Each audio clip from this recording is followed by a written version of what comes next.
Jay Crawford, Adam the Bull, Garrett Bush, Dustin Fox, Jason Lloyd, Tyvis Powell, plus, ba-da-da-da-da, you're loving him, Mikey McNuggets. And so many big names, it would take me hours to say all of their names. The ultimate Cleveland sports show starts now. Booyah!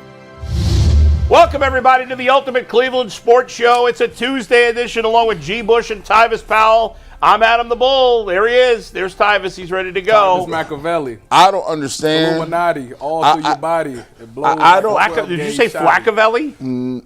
Machiavelli. What's wrong with you, man? I don't. G. Bush used to say Flaccavelli. I do not understand what's going on here. I know Tyvis has he got a new deal. Let me tell you. Maybe his new deal, he can wear Tupac rags. This is crazy. Let me tell you. Hold on. Let me tell the world. Because I always wanted to learn how to wear my bandana like this. Why? But I never knew how, because I seen Tupac do it. So I was like, I wonder how he doing that. So I looked up a tutorial how to do it, and I did it. And I was like, man, look at that. So this is the finished product. This is what I'm talking about around here, bro. I mean, let me know. What? They just let Jay start doing shows from his boat. Now Tyvis has got a do-rag, bandana, Tupac tied in the front. And if you get it tied in the front, that means you're a thug and you conscious, which is crazy. And I don't, Bull, what's going on? Y'all ain't got no rules?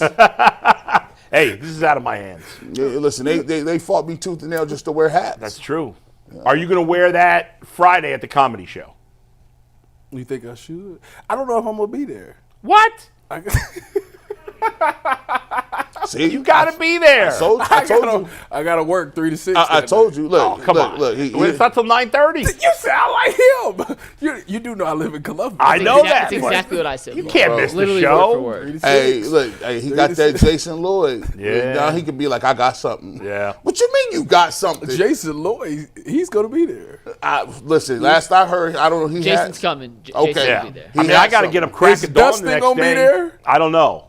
Dustin's the one TBD because of his tennis tournament. Yeah. I'm not sure when he's leaving for that. I got to get up early the next morning and still going. I got to work the next morning 9 to 12 in Columbus. Why don't they be making... That's another thing that's waiting, another option there. I got to go to Barberton, Ohio, Saturday morning. Hey, man, get you some of that chicken up there, Barberton. Nah, speaking of chicken, bro, it's been like a year and a half, bro. What's going on? Now he's shaking me down for chicken. Man, listen, I've been shaking you down for this. You heard his voice? What is happening? I heard it. You should have never promised me some jerk chicken. And now he's talking with his hands. I'm threatened. I will snitch on you. I got an update on chicken. You got the update? So Amari, who's in my phone as Amari G. Bush's jerk chicken guy. Yeah. That's pause. Texted me. I'll read you our full chat. Back in December, he said, "What's up, McNuggets? It's Omari. G gave me your number so we could connect and bring in jerk chicken for the show one day. Let's make it work." Texted him, said, "Hey, I'm going back to Jersey. When I get back, we'll link up." Got back, texted him. He said, "Hey, I feel like crap. When I feel better, we'll get at it." 3 weeks later, he goes, "Sorry, man, still sick. This thing's killing me. Once the weather changes, I should be back ready to rock." I said, "Feel better. Can't wait." March 3rd, he texted me, "Weather's getting warmer. I'll be firing up the grill soon. Get ready. I'm coming soon." I said, "Let's go. Weather's finally turning. Tyvis is ready to eat."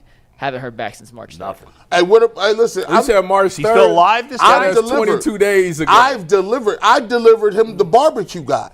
I got a barbecue guy I delivered. What's up with the barbecue? I had grip. Gee, the barbecues, we got to talk offline on that one. That's a different story. I had the chicken people come through.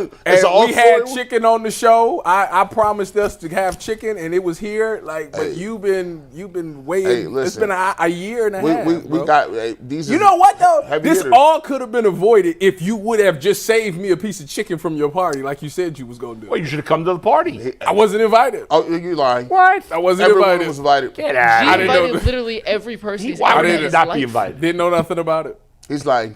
I'm not lying. I didn't know anything Hey, about man, it. I got people in the chat. And on top of that, People in the I live in Columbus. Well, that's your fault. Hey, Wow. I think Bull got some jerk chicken. And I think Steve got some jerk chicken. And I believe Steve was there. Yes, he was. McNuggets got jerked. Maybe I ain't cool enough. McNuggets got jerked. We got to go. Let's get to the draft. Should we talk about the Red Sox pitching rotation now? Oh, my you want. gosh. We'll save that for another day, hopefully when the Red Sox play the Guardians. All right, a lot to get to today. Shaun King will join us later in the show. Apparently he's got some thoughts on Kenny Pickett that may surprise us. Yeah, he won't even tell me what it is. I asked him, Yeah. do I need to know so I can make you graphics? He said, nope, I'm good. But I want to talk about the quarterback breakdowns we did. All right. What's changed since we recorded those a couple weeks ago. Now that pro days are behind us, we'll get a little update on the quarterback prospects, plus a Kenny Pickett. We got some draft talk. We got some Cavs talk. We got some guards talk. We got it all today. And you guys ready to dive right into it? Let's go. Let's go. Today's show, as always, is brought to us by FanDuel. March Madness is here, and FanDuel is giving you the chance to get in on the action like never before. Right now, new customers can get $200 in bonus bets when their first $5 bet wins. That is $200 extra bucks to use on everything from buzzer beaters to Cinderella stories. You can even pick who's going to cut down the nets. Just visit FanDuel.com/UCSS and get in on the college hoops action all tournament long. If you have a winning ticket, send it in. And as always, bet with FanDuel. So Cam Ward, guys, had his pro day yesterday, and apparently the entire Tennessee Titans organization was there. I know I've been saying for a month that there's 100% he's going one. Whether it was going to be the Titans or somebody else, who knows. Mm-hmm. Now it appears it's going to be the Titans. Zach Jackson tweeted the Titans and have their head coach, GM, team president, and more from the football staff here in Miami. In case you wanted more of a tell, Titans also have their in-house TV and website production team here for Cam Ward. Is there? And it's worth mentioning before we go on to the rest. Steve, take tag board again. You mentioned who the Browns sent to Miami for the pro day. Right. Glenn Cook, Browns assistant GM and former Miami team captain, is here at Miami Pro Day. He's the only Brown staffer I've seen so far at the event. Has barely started. Almost 100 NFL scouts, coaches, execs are scheduled to attend. Now, I don't know that this necessarily means everything. Maybe this is the greatest smokescreen ever, that Tennessee wants everybody to think they're gonna draft him, and then if somebody makes them an offer that blows them away, they're gonna make a trade. But I think the bottom line is Cam Ward's going first. Yes. Yeah. Well, there's no debate. I think for a lot of people, this is the thing. The Brown, I was talking to Bo Bishop. I did the show with Bo Bishop, Cleveland Browns Daily, like a couple weeks ago, and we was talking, and he was like, the Browns have the best intel on the top two quarterbacks because Glenn Cook is Miami, so they're going to tell him everything about Cam Ward. Yeah. And Pat Shurmur, obviously him and Kevin Stefanski go back, so therefore you have all the intel you need on both of the two prospects that you're looking at. So you know them better than anybody. Yes. If you don't got a lot of people at the pro day, either you don't think he's going to be there or you're going in a different direction. That's the only thing I see with that. I think it makes more sense that they don't think he's going to be there. I mean, that's everybody says he's going number one, and unless the Browns are trading up to one. Right. So if we go under the assumption, which seems pretty safe, the draft is 4 weeks from Thursday, correct? From last Thursday. No, this coming Thursday. Oh, this coming, 4 weeks. okay, 4 weeks. 4 weeks from this Thursday, so we're 30 days from the draft. It's going to be Cam Ward 1. So the question is, it's the same question we've been asking. Wait, before we do that. Yeah. G, before we move on, because I'm going to do a read before we set this next topic up. Okay. G, do you have any issue with the Browns not sending more of a contingent to Miami for Cam Ward's pro day, considering they have the number 2 pick in the draft and are in need of a quarterback? Is that a no big deal or a misstep by the Browns? No. At a certain point in time, we already know what it is, bro. Like, sometimes you playing games and you know what a team's going to run. You know exactly what they're going to run. They run the same thing every third down. They run the exact same thing to start a series. They run everything. Like, no, they know, we all know that Cam Ward is going number 1. I think this is a product of the media and our jobs keep saying smoke screens. No, it don't be smoke screens like that. It be a bunch of people just saying a bunch of stuff that have no clue. Like, I'm convinced that people don't have no intel. Like to be honest with you, they're like, oh, smoke screen season. No, your buddy just started the smoke screen. What are you talking about? You guys are serving and volleying. One guy from the Athletic says something, then a guy from Yahoo says something, then the ESPN says, oh, you know what? Now we confused. No, you just said it. Everybody knew that the Tennessee Titans was a bad team. Will Levis ain't good. Cam Ward is the best quarterback. It's not rocket science. Who else are they taking? Right. It made no sense for them to draft Abdul Carter. Boy, they got rid of Harold Landry, their best pass rusher. We don't care about pass rushers. I'm just throwing it out there. Yeah, why would, If we gonna say everything, present all of it. And they got rid of their best pass rusher, and I don't even know who that is. You don't know who Harold Landry is? No, I know He who could be G's cousin. Boston College? Man, I heard of him a couple years ago. I remember him a little bit. He's not in my top 5. I'm only doing top 5 positions, no more. If you 6 through 10. Does Cam Ward have the potential to be a top 5 quarterback in this league? Did you not see him talking to the people on the sideline throwing sidearm? What they got to do with it? He was like, yeah, go ahead and let me drop. You find out. Is Shedeur saying the same thing? Yeah, I think he's going to be balling Is too. Jackson Dart saying the same thing? I think Jackson Dart going in the first round. What about Tyler Shook? Is somebody, well, they love him now. Well, Did you see that? Before we get into all of this, guys, Good gracious. pro days are so overrated. The only Isn't all of the combine and everything all of that? is. Yes, I The agree. only important thing about pro days in my mind is talking to the player, having the ability. You probably at this point about the pro day time, you've talked to everybody. Sure, but maybe you get extra time. Maybe you found out something about that player, or you heard a rumor about that player between the last time you spoke to him and you get. What they do on the field in a pro day is basically meaningless. Yeah. I mean, anything you see Cam Ward do in a pro day, a lot of people get fooled. I watched Zach Wilson scramble to the left and throw this pass that made him go. Was he the second quarterback taken? Second pick, and Anthony Richardson intentionally hit the ceiling, and look how that panned out. Johnny all that pro days. Manziel was out there getting hit with a broom. And an all-white Under Armour at Texas A&M listening to the Drake the whole time. Everybody's like, yeah, he's legit. It's not meaningless. It's laying on a duck in a pool. Right. What happens is people truly fall in love with what they see, and they forget to go back and look at the tape. So dumb. I will always say, look at the tape. I don't. It's really like this. The combine Look at the tape and get to know the person. Look at the tape. And then to me, Tyvis, like, we start acting like I think we diminish just how poorly these teams played during the season. And they start acting like, oh, no, they could do anything else but with the best move. No, but man, listen, the Titans, you won like one game for a reason. Yeah. It wasn't because you were so great everywhere else. No, you're trash. You don't have a quarterback. So why would we think that what would honestly drafting Travis Hunter do for them? Nothing. You know what I want to know? Zilch. You know what I want to know, since we're talking about quarterbacks, is why is it that in the national media it's Cam's going first, the Browns are taking something outside of a quarterback, but the Giants is taking I mean, that some people are saying that, but there's plenty of mock drafts have the Browns taking this one don't make sense. Talk to me on this one. This one don't make sense. Talk to me on this If one. anything, wouldn't the Browns be more intriguing to take a quarterback Ty, could I give you a little insight into that? than the Giants? I mean, Go ahead, Jameis. So Go ahead. when these people do mock drafts, and we had McShay on, and we didn't ask him last week like how he does his mock draft, but he's taking information he's getting from teams and putting it together. I think anyone who says the Browns passing on Shedeur is a mistake, but the Giants passing on him is smart is stupid. Nobody's saying that. That's what they saying. People are, but No. Just because they have the Giants taking him in a mock draft doesn't mean they're saying one team's smart, one team's dumb. There have been people who have said, "Oh, the Browns shouldn't take it, but the Giants have to." That person should be completely disregarded. That is stupid. Yes. My point is with, let's say, the Browns and a lot of mocks recently having them going not quarterback. That could be from them getting intel from the Browns. They don't made out like those guys. No.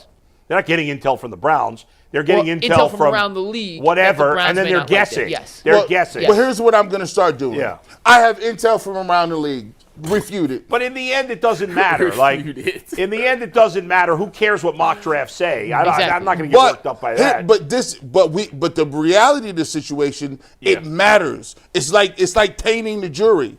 Like it's like it matters in terms of what how the fans are going to react. It matters in terms of the conversation and how fans react to certain things, because the fans are somehow under the reaction that this quarterback class is not good under any circumstances, but the national media in New York is always telling us, no pass, no pass, no pass. You don't want to. And then one pick later, it's okay for them to draft him. I don't think there's any reasonable people saying it makes sense for the Giants and not for the Every mock draft has them doing that it. doesn't mean they think it's smart for one team or the other. But I never see them say, listen, if I'm the Giants, I'm passing on this move. This move, we got to pass on this. But if you got they don't. It's but not who the same. I mean, I don't. It's a mock draft. I just think it's odd because it is odd. They just signed Jameis Winston. Both teams need a quarterback. We got one quarterback on the roster. That is the thing. There is a quarterback bias. There is a bias that, and there might be a little bit of truth to this. There's a quarterback bias that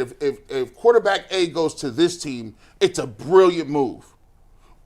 Quarterback A goes to that team, it's a dumpster fire. You don't want to do that. Why would you guys do that? I don't think there's any legitimate person saying the Browns would be stupid and the Giants would be smart. Watch this. They let every team off the hook that wanted Deshaun Watson except for the Browns. They made sure that they said but in the end, the Browns traded for him. But there was 5 other idiots in line for him, too. I hear you. But if one of those teams had traded for him and the same thing went disaster, people would have killed them, too. No. They wouldn't have killed him as much as the Browns. They would have. Come on. Every team would have gotten killed. They would have. Are we I agree. really? I agree. There are organizations people are quicker to criticize than others, but the Browns are not alone there. There's other bad organizations. For example, give me an the example. Bengals there was some criticism for signing Higgins and Jamar Chase. Yes, there was a little bit of pushback. And I'm like, this is insane. Because again, this isn't the criticism of like the fans. I'm talking about the people who are covering this. How could you cover that and say that this is a bad look? It's insane. But if the Chiefs had done it, there'd be no criticism. There it is. Listen, the only way to get back to this quarterback, the only way that it makes sense for the Browns to pass up on Shedeur is if they're taking a Jackson Dart or a Tyler Shook in the second round because they think he's better. I disagree. The only way you pass up on Shedeur is if the Browns truly don't think he's good. That's my point. That's it. I just said if they think these other quarterbacks is better than him. Well, then I'd take them at 2. Oh no. Yeah. That's my premise too. Well, see, you got it. That's the thing. You got to get as much as you can. I hear you, Tyrus, but in the end, if everybody else don't see it, but I see it. But that's not going to be the case. It could be the case. What's the odds they're the only team that thinks Jackson Dart's good or whoever? Not very many. Not likely. That means somebody else would take him along the way. This is the problem. This is what happens when you don't have no faith in the people that you're picking. Yes. If you say that you're waiting to later on to minimize the risk in somebody failing, that means your coach should not be there, the GM should not be there. That's correct. And no one in the organization. That's because correct. What you're asking is, well, at least if I get this player here and I miss on the quarterback later, I can still feel good about myself. If you believe in the GM, then whoever they take, you're going to have faith that they're going to be good. Right. And with the Browns, that's not the case right now. You don't have faith. Now, before you do the read, let me I heard Chris Antonetti. I know this is I'm cooking today. I know this is baseball, so it's not exactly the same thing, but I thought Chris Antonetti made an amazing point. He was on MLB radio yesterday. And this goes to what we just talked about with what you said, watch the tape. Now you got to get to know the player, what they're made of. Is this all about loving football or is it just a business? You want to know these things. You do. Especially when it comes to quarterback. Yeah, you do. However, Chris Antonetti was asked about the final roster spots and how much did spring training play an influence? Because I see people, casual fans when it comes to baseball, talk about, this guy's having a great spring.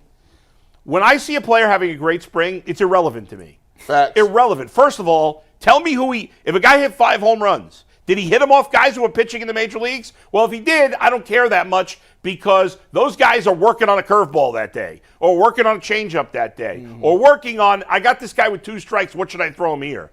Did he hit it off guys who are going to be playing in Double-A? Well, I don't care about those home runs either because those guys are in Double-A. Yeah. He ain't going to be hitting off those guys. They like this, bull. How many options does this guy have left? Yeah. So I don't care about it. And Chris Antonetti made a great point. He goes, we make our roster decisions based on what we thought of guys before spring training. Now, he said spring training could move the needle a tiny bit, maybe if we already thought of a guy, maybe 2 guys were on right on the border between the 2 and one guy's doing better. Okay, maybe we push that guy ahead. But we're not going to forget about a guy we thought was good coming in because he had a great spring. Or if there's a guy that we thought, well, he's not ready for the majors, but he had a great spring, we're not going to put him on the big league roster. And I get that.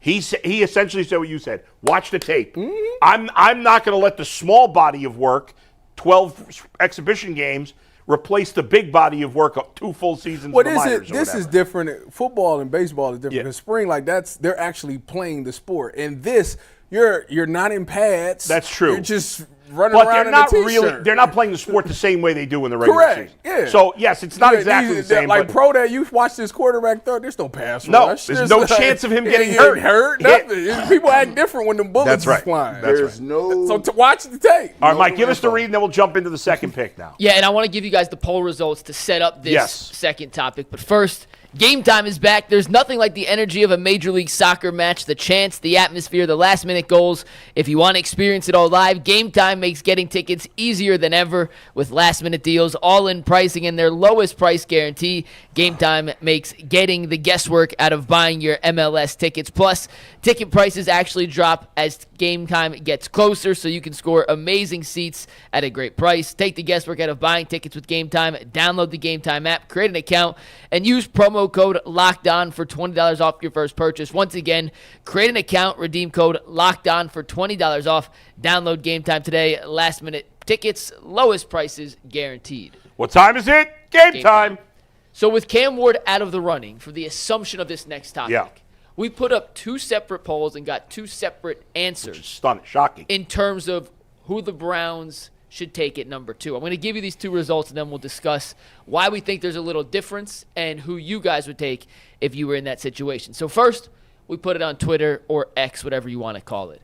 We got 1,600 responses, more than 1,600 responses to this poll on Twitter. 51% of Twitter users voted for Shedeur Sanders. 25.5% voted for Abdul Carter. 10.7% voted for Travis Hunter. And 12.8% voted to trade back, assuming Cam Ward was not available. So remember this. More people wanted to trade back to draft Travis Hunter. 51 for Shedeur, 25.5 for Abdul, 10.7 for Travis, 12.8 for trade back. That is on Twitter. Okay. Now, YouTube, we got over 2,200 votes.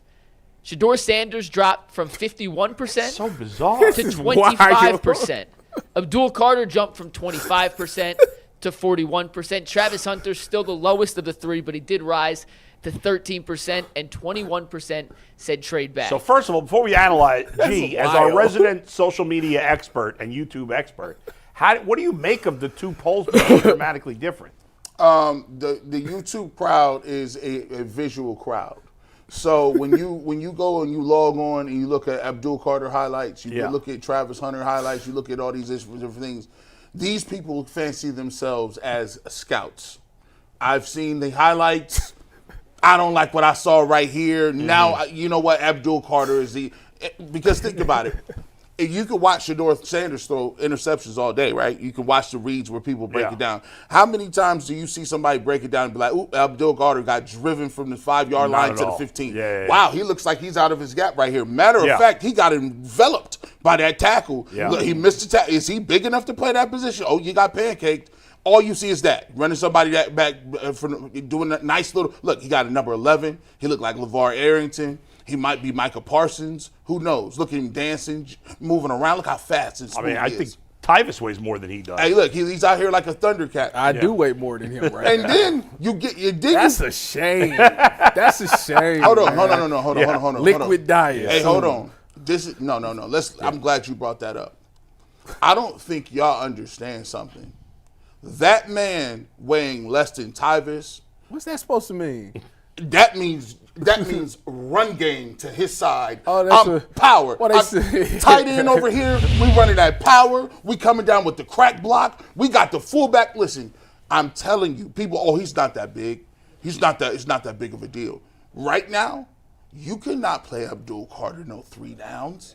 And trust me. And by the way, I want you to refute it. I'm 300 some plus pounds. Oh, I can refute that. He's not 3 downs right now. He did at Penn State last year. That's college. So what? Bro. Big difference. Notre Dame got a good offensive line. And guess what? In Notre Dame, guess what happened? Listen, when Penn State lost in that game, what was they doing? They couldn't even throw the ball. Run! Run! Couldn't throw the ball. Run! Listen, this is my problem with people. He just did it, though. Like, to sit there and say that he can't play 3 downs and he just did it for a full season. But doing it in college. So what? Travis Hunter played every. So some of these college players ain't going to the league? Travis Hunter played every play in college. He playing every play in the NFL? He could. No. But he's not going to. He said he built different. By the way, Abdul Carter. Just because we ain't seen it don't mean it can't be done. He didn't have no shoulder when he was playing. He had a shoulder. Who? Abdul Carter. He had a shoulder. It was wrapped up like a baby. And was out there with one hand causing havoc. Listen. He did. He had 2 sacks. Okay. He had 2 sacks. But hold on. Let me clear it up. He had 2 sacks. Okay. But that was Donovan Jackson's first game at left tackle. So there you go. Abdul Carter is a great player. All I'm saying is when you look at the difference between the polls, it's very easy for everybody to be a quarterback guru. It's very, very hard for people to be like, he's a 250 some odd pound defensive end who gets sacks. I need to know what you're going to do on downs 1 and 2 and in base packages at the end of the day. To me, I don't think he has the impact that a quarterback has. Now, if it was a draft that Abdul Carter, we had the quarterback, I'd take him all day, boo, because I'm going to use it to stack with Myles Garrett. If it was Travis Hunter and I'd take him all day if I had a quarterback. The only reason I'm telling you sitting here today is the notion that you can take a luxury secondary pass rusher over a quarterback if you don't have one is insane. It's insane. Who would you take, Tyvis? It's insane, Tyvis. I mean, this thing it goes back and forth because, like, I don't know all the moves that we make. Like, are they going to sign Russ? That's irrelevant. No, it's not. No, it's not. You can't let whether you sign Russell Wilson or not. It changes things. That's crazy. If you let whether or not Russell Wilson is on the team determine whether you're going to draft a quarterback or not, then you're an idiot as a GM. What it does is it buys you time. That's what I think Russ does. But because if you truly think that Cam is the only quarterback that's really that good in this draft, then you sign Russ. All right, that means that to me, that's me. That's you telling me I'm getting my quarterback next year. That's what you're telling me. It comes. To me, I'm drafting Shedeur Sanders. I don't have all the information, right? I don't know what he's like personally. I've never talked to the guy. I'm not a quarterback evaluator. I'm not sure how his talent will translate to the NFL. The knowledge that I have, which is limited, just like every other fan has limited knowledge of a player because you don't get to know them, tells me I would take him. And I've changed my opinion from like a month ago where I said I wouldn't take a quarterback besides Cam Ward. So I've changed my mind. I would take him if I were the Browns. However, the Browns have more information that I don't have. And I have no choice but to give the GM the benefit of the doubt. If he truly believes that Shedeur Sanders is not good, then he shouldn't just take him just to take a quarterback. That's always been the case. But if he believes that Shedeur Sanders is good, it's a no-brainer. There's no conversation. Nothing else matters. If the Browns think Shedeur Sanders is good, he is a layup on this. That's a layup. Because of the simple fact that he just ran your off. It was collegiate style because it was in the spread. But it's your offense. It's just you just got to get him under center. It's literally the same thing. I mean, so if that's the case, and he comes in knowing your concept, he knows exactly what you want to do. Why would you not? You're not worried about the pressure? No, because he's dealt with that all his life, he didn't have a line, so he still made throws happen. To me, like that, it seems like that's where I would go. But I also understand why everybody's saying the other things. Like if you're telling me, because I do like the Tyler Shuck kid, if you're telling me he's gonna be there at the 33rd pick, then I could take a Hunter or a Carter with 2 and then get him at 33 and still be fine. And Shook better be better than Sanders then. Can you tell me really quickly as I set this up? Everybody say the tape say he is. What did the Broncos trade for Russell Wilson?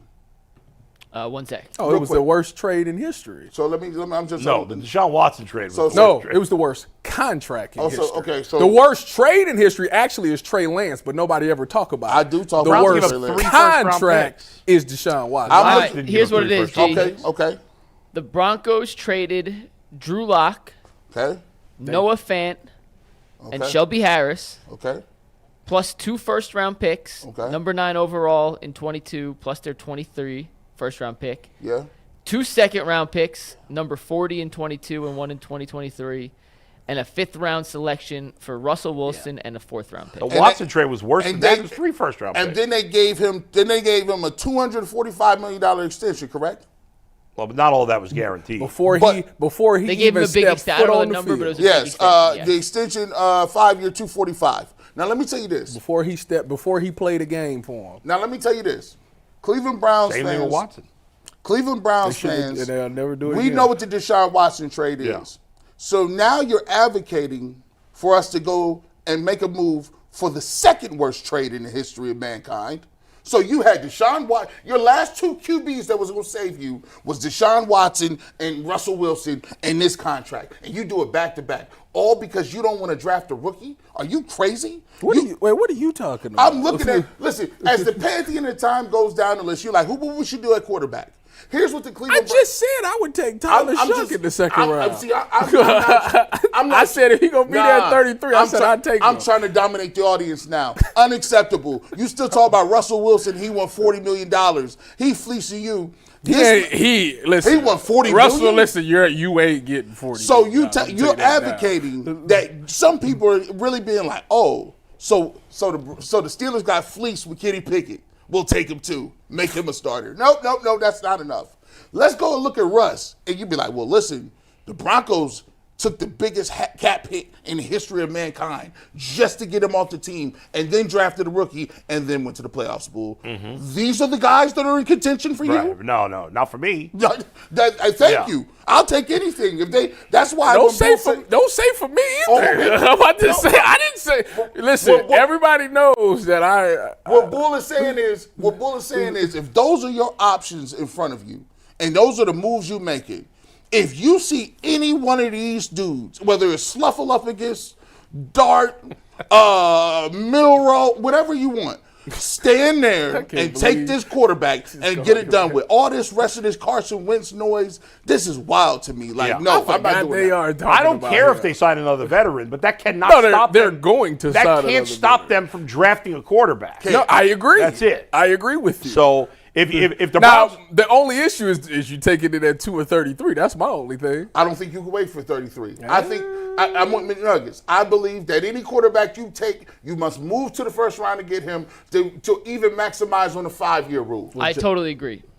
Jalen Trade Hurts. up from 33 to 28. Jalen Hurts did well. Well, listen. Second round pick. Now, if they would have did it overall again, I believe they would have traded up and said, let me get him. Who did the Eagles take first round in there? I thought it was Jalen Carter. No, Jalen Carter just got in the league again. No, I don't remember. The fact I'll look they took Jalen Rager. Who stunk? Yeah. Wide receiver. But what I'm saying is they was able to maximize it because they realized Jalen Hurts would be a second round quarterback, so they was able to use their first round pick to get a guy who they thought was better talent. Right. In that and case, they still hit on the quarterback. In that case, it worked out, and maybe the same thing will end up with the Browns. I mean, maybe I they think end up taking a quarterback in the second round, and maybe that guy ends up being the second best quarterback in the draft. Think it's about possible, this, but where is Andrew Berry? Where did he come from? Philly. Okay, so he understands. Was he there when they got Jalen Hurts? Was he? I think so. No, he was here already. Oh, okay. He was in Cleveland that year. Yeah. He was not there. With, so if you just watch them win the Super Bowl and you seen their little concept of what they doing and you're from that concept, you don't think that he's watching They that? didn't purposely do it. They got lucky that it worked out. So that why way. can't the Browns get lucky? They might, but the Browns have a history of not getting lucky. So, again, I'm not saying that's impossible. There are some good quarterbacks in the league that were drafted early in the second round, but the majority of the good starters in the league are first-round picks. And why don't we give, for whatever we talk about with Sirianni, give the man credit. He went to a Super Bowl. They sucked it next year. They was trying to get rid of him. Guess what? He shaved his head and they didn't lose another game. Came right back and was like, you know what? We need to get this running game going. Let me go get Saquon Barkley. Nobody was getting running backs in free agency. He re-signed A.J. Brown. They was like, man, you going to pay another receiver that another? Re-signed him, did his thing. He lost some pass rushers, rekindled that. Listen, they did what they were supposed to do. Like the Browns, if they're going to take somebody, they're not going to be a end-all, be-all, ready-made prospect. Kevin Stefanski is going to have to earn his money. And yes, the spotlight is brighter when you're not dealing with retreads and when you got a rookie quarterback. People are going to be wanting to see what Shedeur Sanders is going to be doing. So deal with it.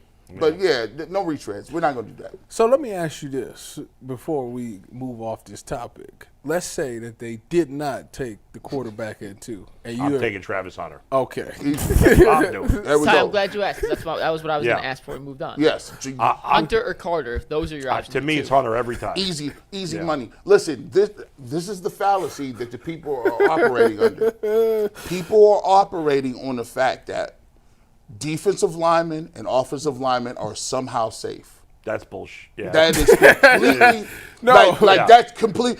Do you want me to keep going down? You know why? You know why the answer is Hunter over Carter? Why? I know people gonna be like, "Oh, you're insane." What's that? Because in this draft, they have always said that if you need an edge rusher, it's like 50 of them in this draft.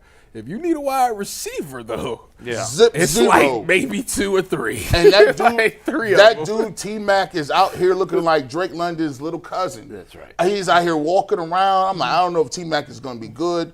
And listen, if you want to say build through the draft all the time, I can go back. How did Cameron Wembley work for y'all? Edge rusher. What about Barkevious Mingo? Edge rusher. What about Danny Shelton? Not good. What about Gerard Ward? I can keep going. I got these as top picks. What about Cam Irving, number 15? Not doing nothing. What about Jeff Faye, the center? Not doing nothing. I can do this Courtney all. Brown? Courtney Brown. You missed the number 1 pick. Listen, why are What you about Myles Garrett? my 1 out of 35? So you're telling me So there's if a you chance? get Reggie White, there's a chance.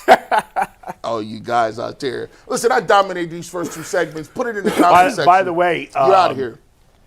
Not only are wide receivers hard to get, but wide receivers that could also play some corner are one of one. Well, I mean, if you move it off of G Newsome, So to me, it's Shedeur or Hunter. That was or my MJ choice. Emerson, I mean, it's And you know what? I don't like. answer. I don't like the Bull be calm now because he got all his receivers, all his people sold up. Ain't got no like, defense. He's over there like, listen. Mike was doing a lot of trash talk in he poverty feel- franchise. I don't hear that from him anymore. Jay dropped 2 bags at the same time. I know they went shopping for that designer. I know Chase and Higgins. You ain't see him in the car? But They was all in the whips yesterday, or was that yesterday or 2 days ago? Man, boy. Jamar Chase got his dream car. What was it? Was it a Lambo? I think he got.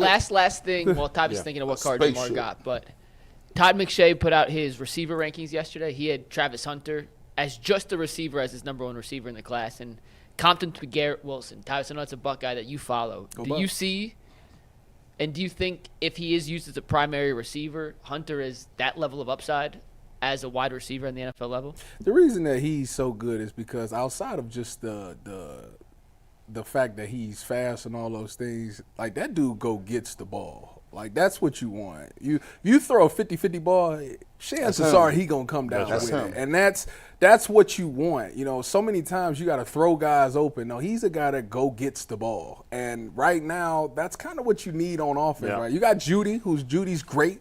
I think he's more of a body catcher himself. But anyways, you need another guy that can at least take some pressure off of Judy, because everybody right now coming into the season, David Njoku didn't have a great season, so everybody's going to be game planning for Jerry Judy, and you got to have something opposite of that, and he's a guy that's going to do that. And I think that's why, to me, when you look at everybody else, like T-Mac had some exceptional games. I think he had like 300 yards in 1 game or something like that. He's done well, but he has separation problems. Like he doesn't create enough separation.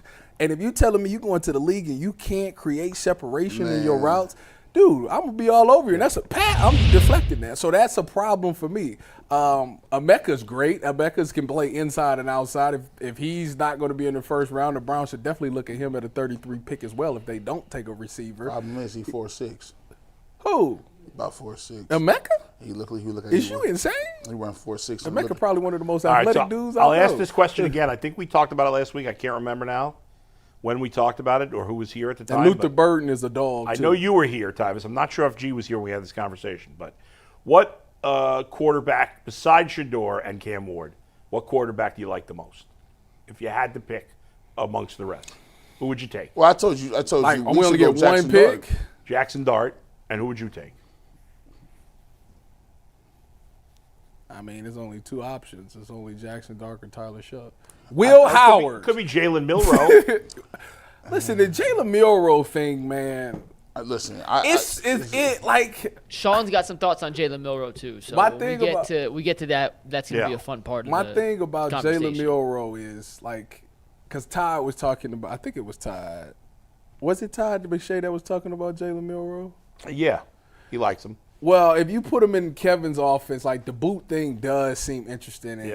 But that's it. But he throws a great deep ball. That's the craziest thing to me. There's no intermediate game. Oh yeah, but when you think about Kevin's offense, the bang gate, that's intermediate. When you run a bootleg and you're looking for that tight end, that's an intermediate route. All right, so Dart or Shook, who you like better? Shuck, sorry. I like Shuck. I like Shuck. All right, so let me ask you this. G, I'll ask you this. Who's the wide receiver you like the most besides Hunter in this draft? See, Luther Burden to me, I just don't see him run away from nobody like I want to. What's that dude that played for Texas? Man? That would be available at Matthew Golden, Isaiah Bond. Golden will be a first-round pick. But I thought Isaiah Bond was supposed to be way faster than that. He was talking about 4.2. He was 4.4, mid 4.4s. No, T-Mac is cool. I just think he a mix between Drake London and Mike Evans, which should be great, right? Who's that? T-Mac. McMillan. Right. Okay. Is he going to be available at 33, or is he gone? Oh, no. Probably a first-round pick. All right. Well, let's say Ibuka, because he'll be available around that time, right? Yeah, potentially. So, again, would you rather have Shedeur and Ibuka, or is it Ibuka? Am I saying his name wrong? Yeah. Or would you rather have Hunter and Shuck? Hunter and Shuck, or in your case, Hunter and Dart. Now, I've always said that I'm perfect world, you get Hunter and Sanders. It's not going to happen. I'm not opposed. I'm not going to be mad at all at Travis Hunter, and Jackson Dart. But the reality is, you have to get back up. They're going to have to. They would. But for Dart, you don't have to get up to 3. Probably. Yeah, I wouldn't be. You have to get up to 20 or 19 or 18. Yes. Mel Kiper had him going 9 in his last mock. All right, well, that's one mock. I'm just saying. But here's another thing. They need a bridge quarterback then, and they're going to have to sign. They're going to have to oversign for Russell Wilson, and under no circumstances is Kenny Pickett working his way in here. Yeah. No. You are a third. Now we could get crazy and say they'd be better off losing to get another top pick next year for this young quarterback. No, they're not. They won't make it. The Browns are not picking in the top 10 next year unless they trade. Fine. All right. So in the end, if you had to choose, last thought, what are you doing? Which combo are you taking? Shedeur and Hunter. I mean, and Mecca. My first combo is give me the second best quarterback on the board. Okay. Shedeur and Mecca it is. All right, Mike. Let's switch gears. Yeah, we're going to talk Cavs. We'll get back to the Browns here in a sec. But real quick, shout out to Coco Rex, who just gifted 25 memberships. So, Coco, you are the real Rex? MVP. Coco Rex, the real MVP of today's nice. UCSS show. If you guys haven't gotten your tickets to the comedy show, it's coming up this Friday. There are still limited number of tickets available, 9:30 at Hilarities on East 4th. It is going to be a blast. We hope to see every single one of you out there. We can't wait. We'll see you guys on Friday night. Let's talk Cavs for a second, guys. Pat Beverley does a podcast with Barstool Sports, and yesterday he made some interesting comments about the Cleveland Cavaliers that we're going to play here, then react to. This was Pat Bev on his podcast yesterday about the Cavaliers. And the Cleveland Cavaliers do it. Yeah. I disagree. Why? No one's afraid of them. And I love this player to death. If Darius Garland can step up and be Darius Garland every single game in the playoffs, they're going to win. The minute he chooses not to take defense serious, they're going to lose. The minute Donovan Mitchell doesn't take defense serious and depends on those big motherfuckers to challenge everything at the rim and put them in foul trouble, they're going to lose. That's my only issue with the Cleveland Cavaliers. Defense wins championships. Offense sells tickets. Ty, we'll let you start here and go around the horns. Do you think teams are scared of Cleveland, or is Pat Bev out of pocket on this one? No, they're not scared of Cleveland. I mean, that's been evident. Everybody's we've talked about it so many times that if you get physical with the Cavs, your chances of you winning goes up. Now, that's just what it is. And teams know that, and all the teams in the playoffs are going to try to do those things. Now, if the Cavaliers are shooting lights out and everybody's doing their thing, it's nothing you can do. Like, that's the big difference. If the Cavs are playing their best basketball, it's nothing you can do about it. So No, they're not afraid of them because they think that they have the answer to beating the Cleveland Cavaliers, and that's through physicality. But if the Cavs go out there and they play like they play, continue to pass the ball around, take the best shots, and they're hitting out, and they knocking shots down, you could be physical all you want. You're just not going to have enough points to catch up with them. So that's how I look at it right now. Pat Beverley. Now, as far as the Darius thing goes, I mean, he was 100% correct. No, but you know what's funny? I watched Darius play defense. Might have been Utah. It might have been in Utah in his last game he played. And I was like, you know what, man? He actually does play some good defense. Like, his effort is really good. Like, he was making guys that day.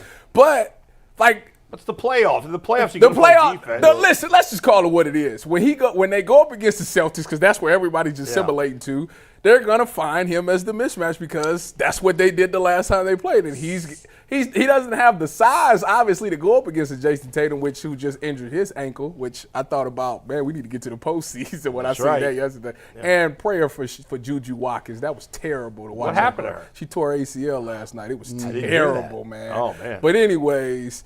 They're gonna find Darius and try to get the switch on him and try to do the things, try to score on Darius, and he's got to find a way to be effective. I mean, you better work on stripping the ball or something. But you let them take you to the cup and just finish. Like, I watched in that 4-game losing streak. I watched Kevin Durant become Kevin Durant again. I saw Kawhi Leonard be a Kawhi Leonard again. And what was very evident was... I can't believe Kawhi did what that. was very evident was when you have, I continue to say it, Pat Beverley, I love you for talking about this. First of all, they are not scared of nothing the Cavs are going to do. Now, mind you, being scared don't make you good. Like, you don't have to be scared of them. Go ahead. So, but here's the thing about it. Darius Garland, and we keep talking about Evan Mobley is the key, he's the key. No, the key is them 3 guards at the top. Because he is correct. When you're getting blown by, put in pick and rolls, and now, because they got 2 rim protectors, they get in a mold where they don't have to play good defense on the front on ball defense. Now they're getting blown by. Now your bigs is in trouble. Now that causes offensive rebounds because you don't really block anybody out. They have to get to a place where they understand that you cannot just outshoot everybody. The Cavs get into really bad habits when they feel like all their shots is falling because then, we don't have to have intensity. We don't have to have that. Matter of fact, we don't even got to play that well of a game. Matter of fact, we could be losing in the 4th quarter and we get a Cavalanche. That's not going to happen in the postseason. And the physical nature at which they let them play against smaller guards like Darius Garland is not advantageous to the way that the Cavs want to play. They're going to hound him up court. They're going to hound him and Darius Garland. And then if they continue to play Max Strus, they're going to have their pick of the litter.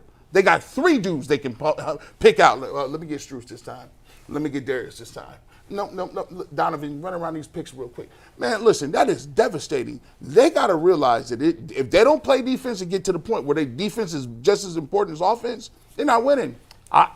To me, this whole thing is silly. Who's afraid of anybody? What, teams afraid of the? Are you afraid of the Celtics? People was afraid of the Bulls in the 90s. They was terrified. Toronto. You think LeBron's scared of the Thunder? Like, come on. No, of course not. I'm with you, Bull. Nobody's not a team. afraid. What are the teams? The Knicks who can't beat a good team. You think the Knicks are afraid to play the Celtics? No chance. Bro, listen. What? LeBron had the Hawks petrified. LeBron That's had LeBron. Toronto petrified. But you see, nobody else is afraid of. You don't think they were scared of Kobe and Shaq? Those guys are unique. There's no player like that now. They were scared of Jordan in the 90s? KG? Guys, I'm saying there are examples along the way. Nobody is scared of Jason Tatum. Nobody. He's a great player. Nobody's scared of him. Nobody fears him. The Celtics are really good. The Cavs, first of all, the Cavs are to overreact to a bad stretch is silly. They've played great for 65 games this year. Okay? I don't know what's going to happen in the playoffs, but I do know that they're going to kick the crap out of whoever they play in the first round, and then nobody's going to be worried about looking. Right now, this is like the weeks before the draft.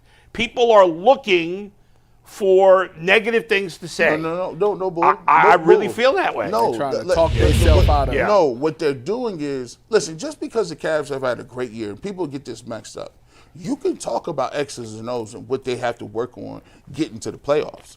And what I'm talking about is the style of play. I'm not talking about missing or making shots. But I get what you're saying. You're talking about defense, and you're right. If they don't play good defense in the playoffs, they're going to lose.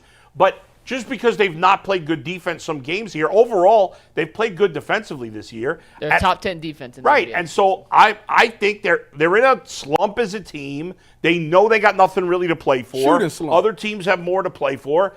When the playoffs start, I'm confident they're going to do what they got to do defensively. Now, ultimately, is that good enough to beat the Celtics? Time will tell. But I don't think they're going to whimper out of here against Orlando or Indiana in the early rounds. But what have we talked about with the Cavs for 2 years? We've talked about physicality. Yeah. We've talked about mindset. And we've talked about whether or not the Cavs have the ability to play a physical nature of basketball when it counts. Right. This is the same team that ducked somebody to play the Orlando Magic to win in the first series. Different coach, though. I get it, though. Yeah. What I'm saying is They shouldn't have did that. Teams are looking at it like this. It's like the Celtics when the Cavs was playing. When the Cavs was winning, they didn't need the first overall seed. Right. Celtics don't need the first overall seed. I agree with you. They completely feel, Tyvis, that they can go and beat the Cavs on their home court. And the blueprint and the way to do that is we're going to physically beat you up. That's the way we're going to do. And that's why they're the favorites. It's yet to be seen if we can handle that. That's right, but nothing we see in the last 2-3 weeks of the season is going to change that one way or the other. That's correct. Yeah. The Cavs got to prove it when it matters. And we'll find out when they play the Celtics. Listen, like the one thing, like I say, Pat Bev hit on was when he pointed out Darius Garland. And Darius, you got to come with it in the playoffs. Got to. I mean, this is the thing. Donovan has shown everybody, whether y'all gonna ball or not, get out the way. I do it myself. He did it all last postseason. Get out the way. But they can't win that way. No kidding. But they can get through the first two rounds like that. Definitely the first round. At some point, if you want to get to where you want to go, DG got to come with it. Evans seemed like he took the step. I mean, he had a good game against Boston last year. Evan took the step. Darius was the only one. The fact that the games was close, some of them games was even close, and Darius was playing the way he was playing last season should tell you, y'all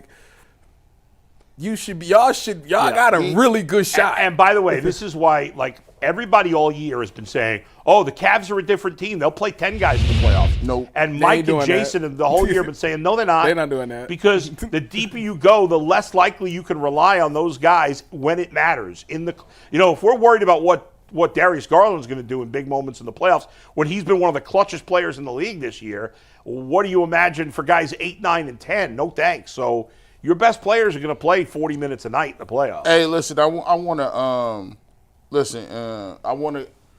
ask, because McNuggets, I know you heard this in the post game. Now, the Cavs, Kenny Atkinson wanted to have a tough practice after they lost to the Suns. Yep. He wanted to have a physical practice. He wanted to get back to some fundamentals. He wanted to talk to the leadership. The leadership said, "Nah, it's the the grind is on us. It's the the back-to-back stuff, and we kind of worn down. Let's just go ahead and just we're not going to do too much. They played horse instead. They played horse instead, right? Now here's my thing. After they beat the Utah Jazz, I liked it. You beat the Jazz. You were supposed to beat the Jazz. That was what it was supposed to be. Darius Garland also said, we're just playing a kids game. It's a kids game, and got to be happy. And when you're happy, everybody touch the ball. Then you get alley-oops and you get dunks, and you be like, listen, that sounds good. That sounds great against Utah when you win. But you ain't going to see no Utahs in this playoffs. There's going to come a time where the Cavs is going to be down, and he's going to get hit in the face. They're going to push him around. You talking about Darius? Yes. They're not going to give him the calls because they let him play physical. And my thing is, when is Darius Garland going to say, man, I'm not taking this no more.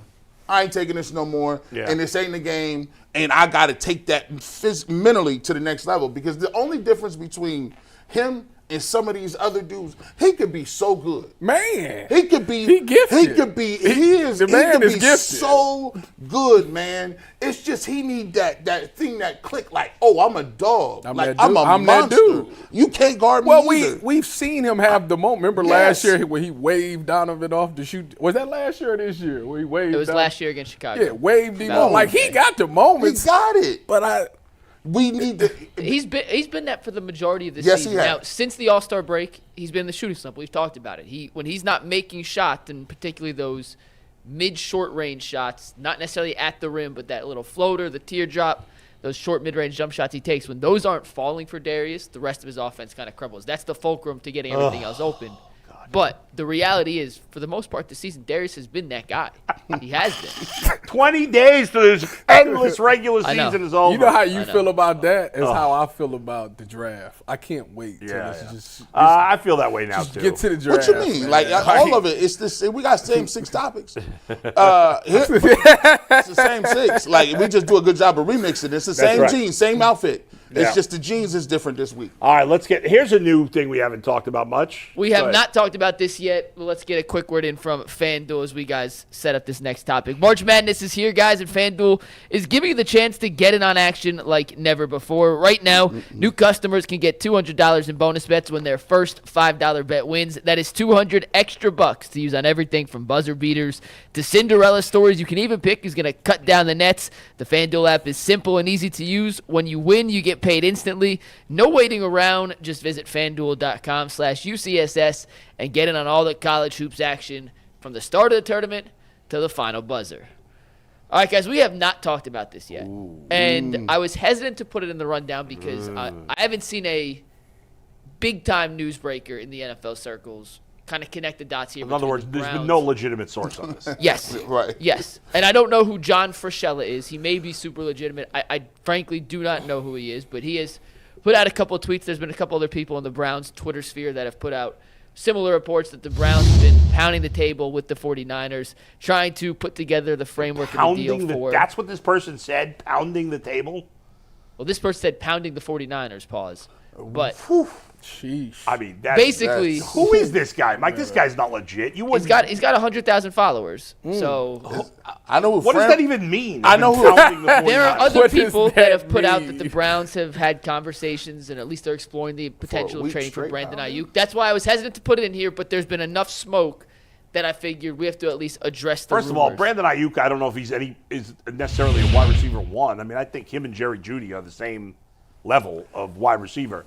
Aiyuk is on fire. We don't need no water. Let the burn. And then you just burn. By the way, I'm not burning no money or no picks or nothing for Brandon Aiyuk.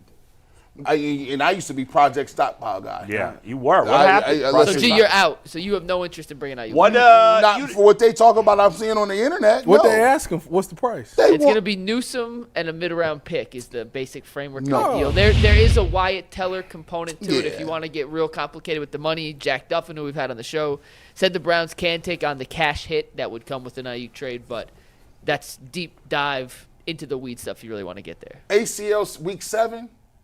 Who? It was somewhere in that range, yeah. ACL week 7 for Aiyuk. What that mean? I already know what that means. That means Did you play with him? No. That means I'll see you mid-season. I'll see. I'll see you mid-season. First of all, this ain't 1999. You'll Hey, see him week 1. Hey, I thought I was supposed to see Jed Will week 1. I was supposed to see Jack Conklin week 1. I mean, Odell Beckham Jr. was supposed to be playing week 1 on ACL. Remember? We were supposed to see Nick Chubb week 2. Yeah. I ain't seen these dudes coming back due to the medicine type. This has been one. We've been fooled. Stephon Diggs squatting right now. Hey, look, Stephon Diggs is And another he running one. full speed. And he's another one on the market. How much is Aiyuk making? What was that extension? 130. Yeah, it's 4 years, 120. He's making 30 a year. Basically is what it averages out to. I mean, What's he's Judy getting, making? He's getting, what's that? What's Judy making? Way Like less. half of that. Way less. 17 per year. Is Almost half. Way less. That's why I'm cool. with Aiyuk that. ain't worth $30 million a year. He's He's had one I said Pro 20 Bowl million, caliber didn't year. he? Did you just say 20 million? No, $30 million. He not worth $30 million with They 29 can't in pay his that. pocket. Tyler. Yeah, he got 120 for 4 years, so 30 million average annually. Nah, this is these rumors are nonsense. Like, Get you. there's no get way you this Travis is true. Hunter in the draft. First of all, where, You won't win that bad. listen, and you know I've been on the team that says the cap is mostly Hey, a joke, Go get but Travis Hunter they in don't the have the draft. money to pay $30 million a year to Brandon Aiyuk. and he's still rehabbing. Come on. No. Nobody's trading for him. That's I don't even buy that. And then the 49ers having a fire sale anyway. You done got rid of Debo. You done got rid of you have now said, hey guys, we're really tearing this down. Do you want our old pieces and parts for $120 million? Yeah. And then he gonna have to learn a brand new offense. He got to get acclimated to a quarterback, and we're gonna be having this song and dance about he's catching on. Kevin Stefanski says he's really close to getting back. I don't want to hear close to nothing.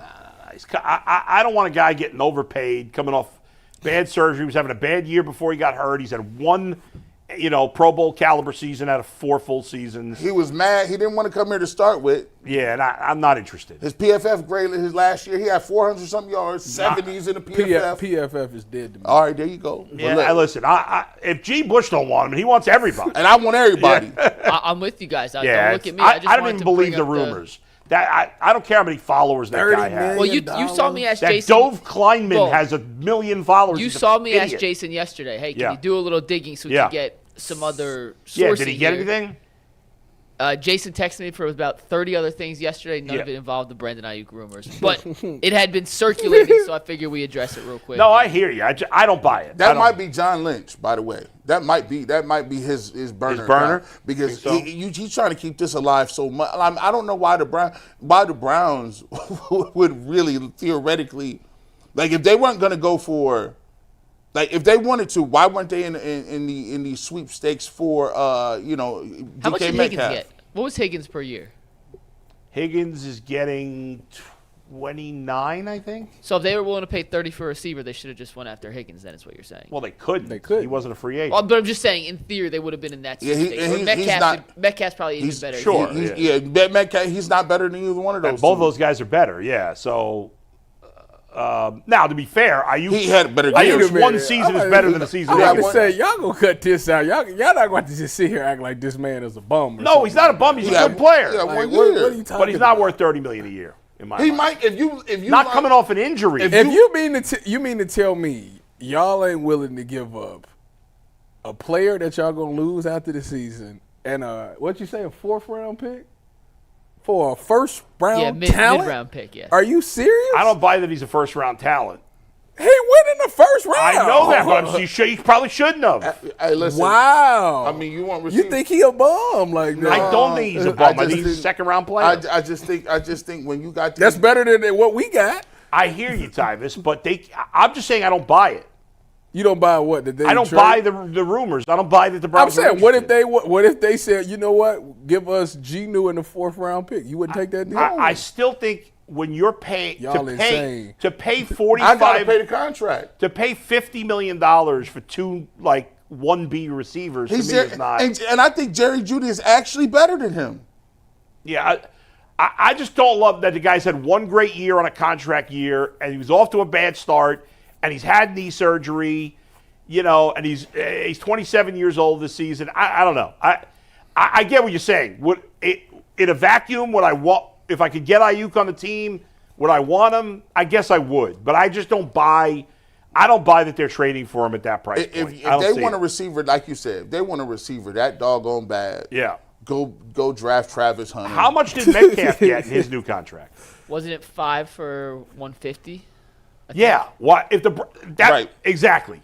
If the Browns were going to make a trade for a wide receiver, forget Higgins because they couldn't get him. Metcalf is definitely better than Aiyuk. Fair? Way better. It was 4 for $132. Way better. So it's about 30. Let's see, 120. That's 33 a year. 33, a little 33 more, a year. And wouldn't you rather pay DK 33 a year? Not coming off an injury? Am I crazy with this? If I'm the Browns, could I not get a impact tight end? I'd rather have another impact tight end. If you was going to ask me, if you want to go back to this Stefanski playbook, so you saying that who are you going to get as an find me a pass? I don't know. I'm just saying I got one tight end. Take Tyler Warren with the 2nd pick. He's the Penn State guy? I wouldn't. I like him. I'd like the Bengals. Wait a minute. I like it would be an uproar if the Browns select Tyler Warren at 2. I'm trading for Mayer. I'm trading for Mayer out there in Las Vegas. Oh, Michael Mayer? I'm trading for Michael Mayer. That's a brilliant move. You wouldn't have to give up much to get him. He on the block. He's on the block. You go get They Michael drafted Mayer. wide receivers in the first round 2 years in a row. Yeah, draft. Tight ends. Tight Ends, sorry. You get Michael Mayer. That listen. But they hit a home run with Bowers? Bowers. I mean, they giving reverses to the man. There's some good young tight ends out there. Yeah. There's some, bro. And I know Laporta. Kevin's sick about it because he should. Laporta, Bowers, the kid, what's his name in Arizona is good. McBride. Yeah, Trey McBride. I'm forgetting some. The Buffalo guy is also good. Kincaid. I can't think of anybody's name. Hey, listen, he not gonna be there, man. Yeah. Harold Fanning. He's not gonna be there. He's a new Gates. He got to be there. Oh, yeah? He'll be there like We'll be there the second or round. third round. He's a day 2, day 3 guy. But we got a mortgage. We've already decided them picks is spoken for. Yeah. That's true. All right, let's switch it up, Mike. What do you got? So yes or no answer, just around the horn. Before I got a little breaking news for you guys. Was it from no, the NFL? You're out on Aiyuk. Well, I know Bull is, G is tight. Yeah. You're out on Aiyuk too, or you in? If they made the trade, I wouldn't hate it. If they said a 5th round pick, and we renegotiated this deal, I may think about it. Sure. If they give up essentially nothing and get him, I just don't buy that that's going to happen. Yeah. Fair enough. All right, guys, moving on. Tyvus, breaking news. Steve, you hit the breaking news stinger when you get a sec. I know. Is this real or you did you around? just get that NFL alert? No, this is about chicken. Omari hit me back. I texted him when we were talking earlier. I said, Omari, Ty said he's craving the jerk chicken. We got to get you in studio soon. Tell him, yes, sir.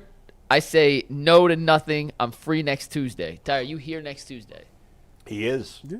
Then we're locking it in. We're gonna get next Tuesday. The breaking next news. Tuesday. The breaking news that I seen is that the NFL announced that Under Armour is the league's new official footwear. What matters more? Partner. That's not good. So that means Did they screw up baseball Under Armour, or was that was Fanatics. Oh, Fanatics screwed up. What? Yeah. Under Armour gloves and shoes. What? So if you don't have a deal, you got to wear Under Armour gloves and shoes. What you mean if you don't? What is the jersey? Like if I don't have a Nike, if I'm not signed with still Nike, I guess. that is so garbage. You guys are still. Listen, they doing it. I didn't even know Under Armour made shoes. Man, these old They people. got Curry's. They got cleats. These old folks up there, y'all need to you brought in Jay-Z to fix the Super Bowl halftime show. Bring in somebody to fix up y'all's gear y'all talking about, bro. First and foremost, don't nobody wear no Under Armour cleats out there, bro. What's wrong with y'all, bro? If you ain't got no deal, yes you are. Hey, y'all better find a deal. That's like somebody wearing A6 gels out there. I got the New Balance deal. The New Balance deal is Brooks. Let's get the Brooks going. only for linemen. All right, so we got jerk chicken coming in Tuesday. The NFL's wearing Under Is that his name? We're just going to call him Jerk Chicken? He's Omari. Yeah. I thought we were just going to call him Jerk Chicken. No, he's Omari the jerk chicken guy. But he's coming in Tuesday. Tyvis, don't call it sick, which I know you never do. Hey, it's crazy. All right, Bull, you're going to help lead us through this next conversation here because the Guardians finalized their 26-man opening did day not. roster. They finalized even though 25 technically of the 26. one of the spots is still open, which we will discuss. But Steve, take tag board here, Bull.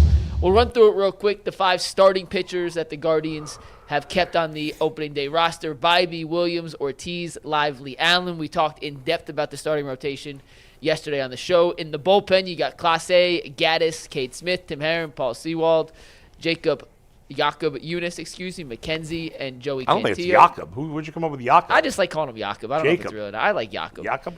Position players, you got Bo Naylor, Austin Hedges, Carlos Santana, Manzardo, Gabriel Arias, Rocchio, Ramirez, Quan Thomas, Nolan Jones, Jay Honk, a.k.a. Big Christmas, Daniel Schneemann, and a 26th player to be named. Will Brennan, who was essentially told he was going to make the 26-man roster, has now been demoted back to AAA after the Nolan Jones trade. Bo, before we get into the 26th spot, because we do have a couple candidates, your overall big-picture takeaway on the Guardians opening day, we'll call it the 26-man roster, even though we acknowledge they are missing one spot. So couple fascinating things here. Can you bring up the roster again? So let me point out a couple of things here. Look at the last 3 relievers. Okay, now I know most of the folks out there don't know Jacob Junis, but Cantillo, McKenzie, and Junis are all starting pitchers. Now you say, well, why have they got 3 starting pitchers in their bullpen? I'll tell you why. This is smart. At least they're going to do this in the beginning of the year. Now, those 3 guys will not all be in the bullpen the whole year. At some point, they'll go to the minors or they'll go to the rotation because guys inevitably get hurt. But here's what's interesting, and why I think they're doing this, and I think it's very smart. So the top 5 guys in their bullpen are excellent, right? We saw Clase, Gaddis, Smith, and Herron were all great last year. They brought in Paul Sewald, who's a veteran, who had an okay year last year, but overall in his career has been an excellent relief pitcher. So you have 4 essentially short relievers, 1-inning guys, who are all really good, could all be all-star level performers. They're not going to go to all-star games except for maybe Class A, but they could pitch at an all-star caliber level. The reason they're keeping Junis McKenzie, because they sent down Andrew Walters, who in one of the last cuts yesterday. Why are you looking at me like I'm crazy? No, I was just trying to mentally ask, can we drop it so we can see you? Are you still looking at this? Yeah, no. I'm still looking at this. Leave it. Okay. So Andrew Walters is, like the first 5 guys, a 1-inning pitcher. The reason they're keeping the 3 guys is why? What did the Guardians do, guys, last year? What did they use a lot of last year? The bullpen. Yeah. What did we see in the playoffs from some of their best bullpen guys? Getting touched. Why? Because they were tired. Because Clase, Gaddis, Smith, and Herron pitched a crazy amount of innings. And they're all young pitchers, especially Gaddis, Smith, and Herron. They're, somewhat new to the majors. So what the Guardians are doing here is they know that their starting pitchers did not go deep into games last year. And it's the same group of starters outside of Luis Ortiz. Is that just the new way baseball Generally, is yes. now? That Generally, 4 yes. to 5 out, 4 or 5 innings out? Generally, you want to have 1 or 2 pitchers that can give you 6 or 7 sometimes. I think Tanner Bybee's a guy who will be able to this year, but the rest of the guys, I don't know that any of them are. You don't think Gavin can? Well, he can potentially, but I think Bybee's definitely ready to make that next step to going longer. I don't know that Williams. But what they're going to do is they now have 3 pitchers in their bullpen that can give you multiple innings. Mm-hmm. And that's big. So if the first game of the year, Bybee goes 5 innings, and then the next day, let's say Gavin Williams only goes 2 innings, gets knocked out. Yeah. Well, I could put in McKenzie, Junis, or Cantillo, and they could pitch 2, 3, 4, even 5 innings if they're pitching well. Yeah. And now I save myself from going to the bullpen. So, your key guys. So between Sewald, who will eat up some of those late inning innings, and the 3 extra starting pitchers in the bullpen, essentially, how do you? I can cut innings down all year to get less work on the arms of Clase, Gaddis, Smith, and Herron. And how do you think a guy like Tristan McKenzie feels about that? Well, I don't know how he feels about that. It's better than going to the minors, I'll tell you that. I'd rather pitch out of the pen. I said this yesterday, I'll say it again. I was saying, I don't know if you guys remember this, but I know Mike does. You said last year. I said last year they should move Tristan McKenzie to the pen. Yep. I think you make him a 2-pitch pitcher. Forget trying to throw 3, 4, 5 pitchers. I can't believe Look at his body. I can't. He is a string bean. So It's hard to keep guys with that body frame healthy. I think pitching an inning or 2. Now, I said he can pitch long, and he can. I think they'll use Cantillo and Junis longer than they'll use McKenzie. But McKenzie's a guy. Give me an inning or 2 every time he's out there. His fastball is gonna be harder because he doesn't have to save it up for trying to get through 5 innings. He's got to work on the command, and that'll be an issue. But Carlos Carrasco's career was saved by moving to the bullpen. Early in his career, he had struggled when the Indians at the time had him. He looked like he was going to be a lost. They got him in that trade. He was the Cliff Lee deal, right? I think he was. No, was it Cliff Lee deal? I can't remember now. And they got Carrasco. Yeah, I think it was the Cliff Lee deal. And he struggled early in his time. They moved him to the bullpen. He was lights out for a half a year, 3/4 of a year, whatever it was, in the bullpen. Went back to the rotation. Was fantastic. All-star, borderline all-star for much of his career after that. And I think McKenzie can follow the same path. Now, he still may need to have Tommy John surgery one of these days. He didn't do it last year. But his velocity's up, so that's a major positive. That makes me think his arm is healthy. His biggest problem is command. You see 49 walks in 75 innings. If that continues this year, he won't be in the bullpen. He'll be in the minors. This is a good But I like getting him in the pen. This He is failed this, man. another great smoke screen by the Guardians. What do you mean? This is another great smoke. Tyvis, No, he every single year when I come on here and say, We need sticks. five, We- 6 years, we we ain't see got we no do this sticks. show. Yeah. And listen, bring my graphics back up over here. He did a masterful job. He might have been Chris Antonetti. He was a Me? masterful Chris job. Antonetti? Just going through the minutia and Yeah. how they're going to use the bullpen in a new way. They always come up with a new way, but the old way is the way they usually lose. Let's take a look to the right side of the list for you. Okay. Your boy, Well, I was going to get there. Bo Naylor, Yeah. 201 last year. 201. Let's Not good. my man Austin Hedges. What is Austin batting last year? He's a 152 last stinks. year. We know Kenny. Carlos Santana is almost 40. Yeah. That's true. And he's not batting anything over 275. Well, Carl Santana had a solid year last year. He's Solid, fine, but he's old. He can go off the cliff. Yeah. But we've downgraded in terms of power from Carlos Santana to That is Naylor. correct. Yeah, that's correct. Let's talk about Kyle Manzardo. Y'all gonna let him play every day this year? He's going to play every Because day. y'all yanked him up and down for 2.5 years. He's been ready. You told me No, he was not 2.5 years. They just got him. 2 years He ago. was ready. When we got him, they said Yeah. he's been in the Pirates organization. He's raised. Whatever. Yeah. But Yeah. he's ready to go. He's going to play every day. All right, or well, almost good. every day. Yes. Go ahead. Gabby Arias. We've been sorry. through this before, but- we've been through that before. I'll give 222 him for one him. more. I'm giving Gabriel Arias 6 more weeks. He's got the first 6 weeks. If I'm the Guardians, if I'm Stephen Vogt, I'm playing him every day just about for the first 6 weeks of the season. Sink or swim, this is it. They love that man. Brian Rocchio. Now, listen, we love playoff Rocchio, but Yeah. regular season Rocchio, let's see what he's talking about. Oh, let's see. Let's go down the list. Playoff Rocchio, we're looking at 206. Now, you Yeah. get to Jose, who has Yeah. nobody behind him, listen, I wouldn't pitch him. He wouldn't sniff a pitch from me. Yeah. You got Quan, who's batting, started off at 400. Under 300, 292. Now, I don't know if they're going to change his swing to try to get him to hit more power. I like the fact that they brought Nolan Jones back. My question is, why did they let him go to start with? Lane Thomas, you might be able to get something out of that. But John Kizzy Noel and Daniel Schneemann, they're batting about 218. Yeah, well, to me, the batting average is, I'm not that worried about batting average. Okay, we not better. But Listen, let's talk about the lineup power. is lacking. There's The no power. doubt. The lineup is lacking. I'm not going to come in and tell you I love their lineup. I don't. I like their pitching. I don't like their lineup. I said it consistently all season long. Now, it's better after the Nolan Jones trade. Yes. I like that trade a lot. Talked a lot about it yesterday. He's got legitimate power. Now, will he stay healthy and will he reach his potential? We'll see. He was great in 23. He was bad and injured last year. In 23, in playing 3/4 of the time, he had 20 homers, 20 steals. Yep. So, and he's got a cannon for an arm. And he's 6'5". Big dude. Big guy. He's still young. He's 26 years old.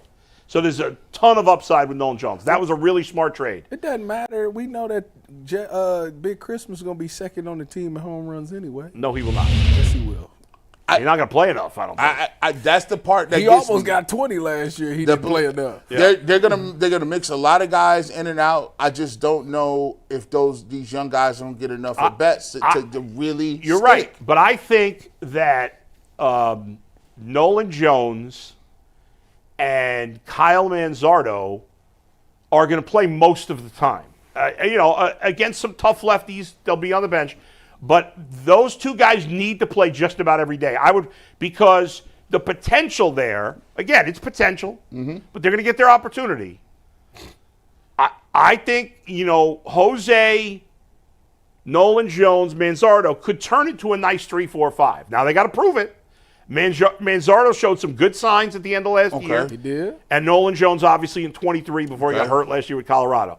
I don't know that it's going to pan out. And if it doesn't, you have every right to say, here's another prospect that failed. But I like both of these guys way more than I like the Ariases and the Freemans and some of these second base guys. I just look at it. I like the Royals a little better. I actually like the Tigers a little better. I'll tell you this. They got their flaws. All right? They do. You look at their lineup. The Royals, man. So everybody. We opened up. So apparently Jay said the other day that the Royals. What did Jay say? That the Royals have the best lineup or something like that, Mike? I don't really know what he said. You were on the show yesterday. No, he didn't say it yesterday. Somebody told me he said something. It must have been, maybe it was Friday. He said something about the Royals lineup. Okay, Like that was go so ahead. good. Let me tell you something. The Royals lineup is not that good. Now, they have Bobby Witt, who's one of the best players in baseball. Yes. Okay, so do the Guardians with Jose Ramirez. They have What's the Salvador Perez, who's excellent. He's old, and he's a catcher, so he could fall off a cliff any year, but he's excellent right now. And Vinny Pasquantino, who's very good. They don't got the one. I thought they traded for Jonathan India? No, they do got him. The one that Jason wanted, he went there last year, didn't he? Who? Paul C? Paul DeYoung? Yeah. No, I don't think he's up. No. I'll give you Kansas City starting lineup. Okay? For all this talk about and listen, again, I'm not trying to tell you the Guardians lineup is that good.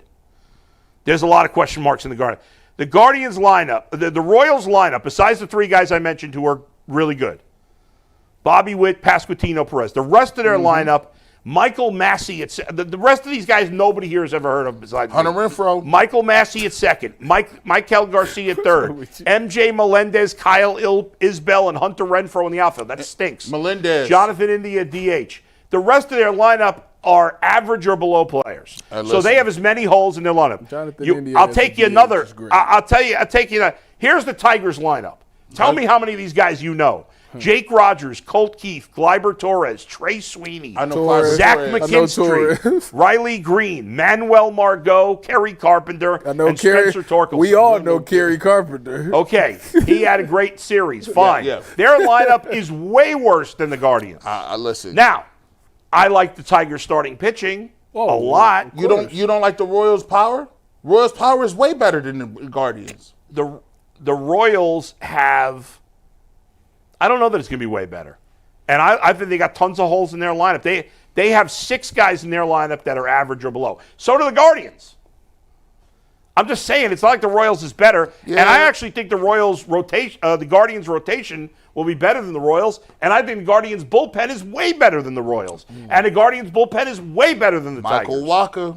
Waka waka. We're going to find out when the first game of the season for Cleveland. The Guardians are flawed, but I'm leaning towards picking them to win the division. Dang. You picking we'll make the our Guardians official division picks on Thursday as a group. So we'll do that on Thursday for sure. We got Shaun King waiting in the wings. Before we bring Shaun on, a quick reminder that there is nothing like the energy of a Major League Soccer match, the chants, the atmosphere, the last-minute goals. If you want to experience it all live, Game Time makes getting tickets easier than ever with last-minute deals, all-in prices, and a lowest price guarantee. Game Time takes the guesswork out of buying Major League Soccer tickets. Plus, ticket prices actually drop as kickoff gets closer, so you can score amazing seats at a great price.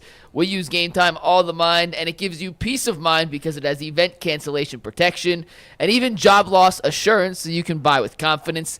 Take the guesswork out of buying tickets with Game Time. Download the Game Time app, create an account, and use promo code LOCKEDON for $20 off your first purchase. Once again, create an account, redeem code LOCKEDON for $20 off. Download Game Time today. Last-minute tickets, lowest prices guaranteed. And with that, we bring in Shaun King, who we did a quarterback breakdown series with last week, and now he's back to recap all the quarterback prospects on the board for the Browns and answer any questions we may have after our breakdown series. I really wish Jay was here today because Shaun King destroyed Will Howard. And I know G and I do not like Will Howard. That's messed up. Tyvis likes him only because he's a Buckeye. Go Bucks. Jay is obsessed with Will Howard. It's pretty disturbing. He put him on the Christmas list, dog. They exchanged the Christmas card with the golden retrievers. They're like, from my family to yours, it's the Howard family and the Crawfords. To the Crawfords.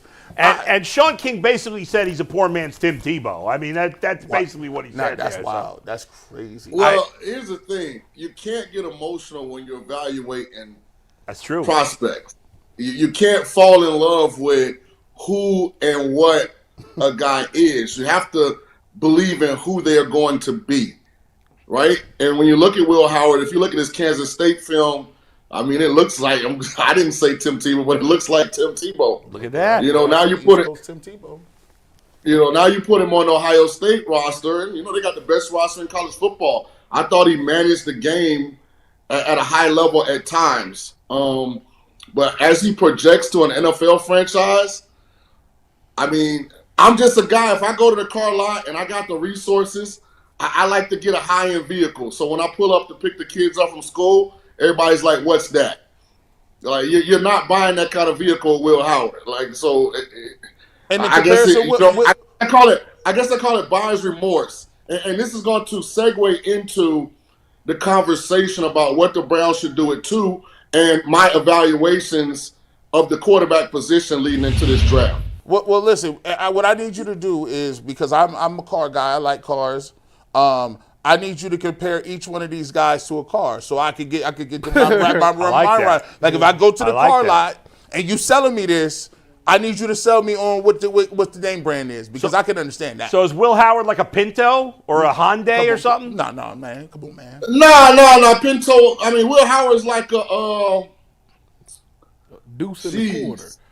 See, here's the thing now. There really aren't any bad cars. They're just a lower-end brands. What about Kia? Yeah. Like a Kia? In 2025, the inside of every car looks luxurious. Right. That's true. You're right. Right. True. That's true. We got to go old school. That's why I said a Hyundai. They still make Hyundais? GG, we got to start at the top and work our way down. Okay. Start low, you don't know where you're going. So Cam Ward was number 1 on Sean's board. Sean, I guess what kind of car? And I apologize for Cam's a luxury vehicle.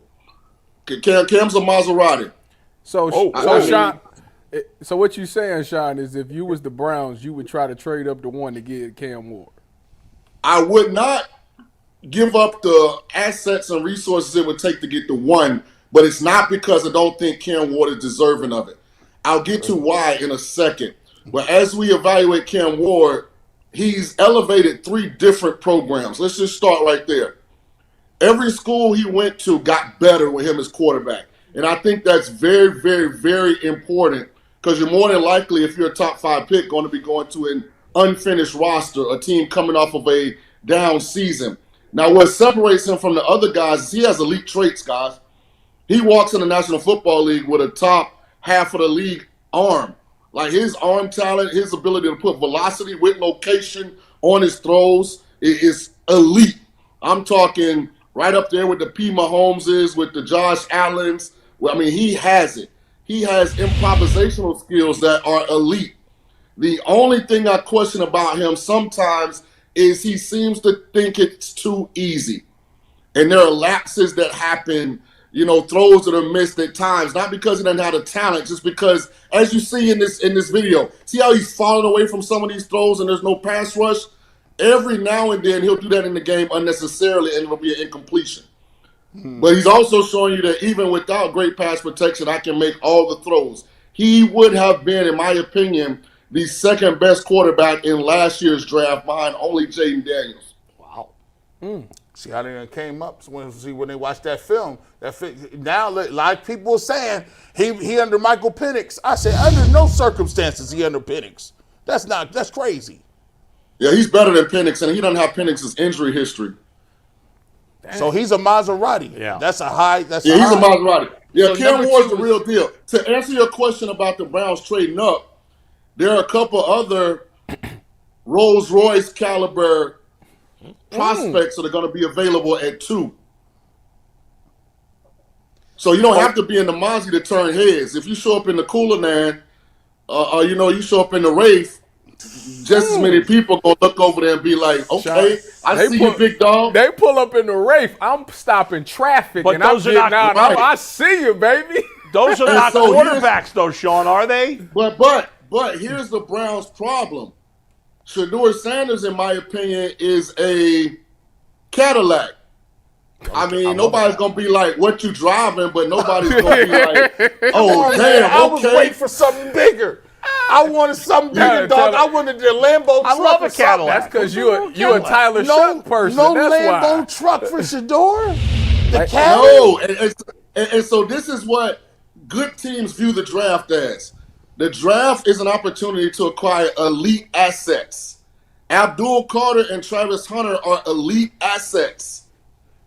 If Shedeur Sanders was not Dion Sanders' son, I'm telling you, he would not have a high first-end grade. And this isn't me hating. I hope the kid goes number 1. I wish him and Kev would go 1A, 1B. I want them all to be successful. But I've got to be fair about the evaluation. He doesn't have elite arm talent. He's not a plus athlete. He doesn't throw the ball with anticipation and timing on a consistent basis. When he does do it, he's good, but he doesn't do it a lot. And so because of that, I don't think you can pass up on all-world talents like Abdul Carter and Travis Hunter to reach at quarterback. If you look at historically what's happened, and this is going to bring me to Kenny Pickett, guys that are overdrafted never really succeed in this league the first time around. If Baker Mayfield had been a middle of the second round pick, he might still be the starting quarterback for the Browns. But because he was drafted number 1 overall, he was always held to that standard. Well, let me ask you this, Shaun. If I remember correctly, you had Shedeur and Shuck tied for like your second best quarterback in this draft. Is that correct? Yeah, I think Shuck's more talented than Shedeur, but Shedeur's got more tape. So let me ask you this: in a perfect world, if you're the Browns, would you? I'm going to say Hunter because I'd rather them take Hunter. If they drafted Hunter and then say traded up to the back end of the first round to get Shuck, if they felt like they had to, is that a perfect draft for the Browns? No.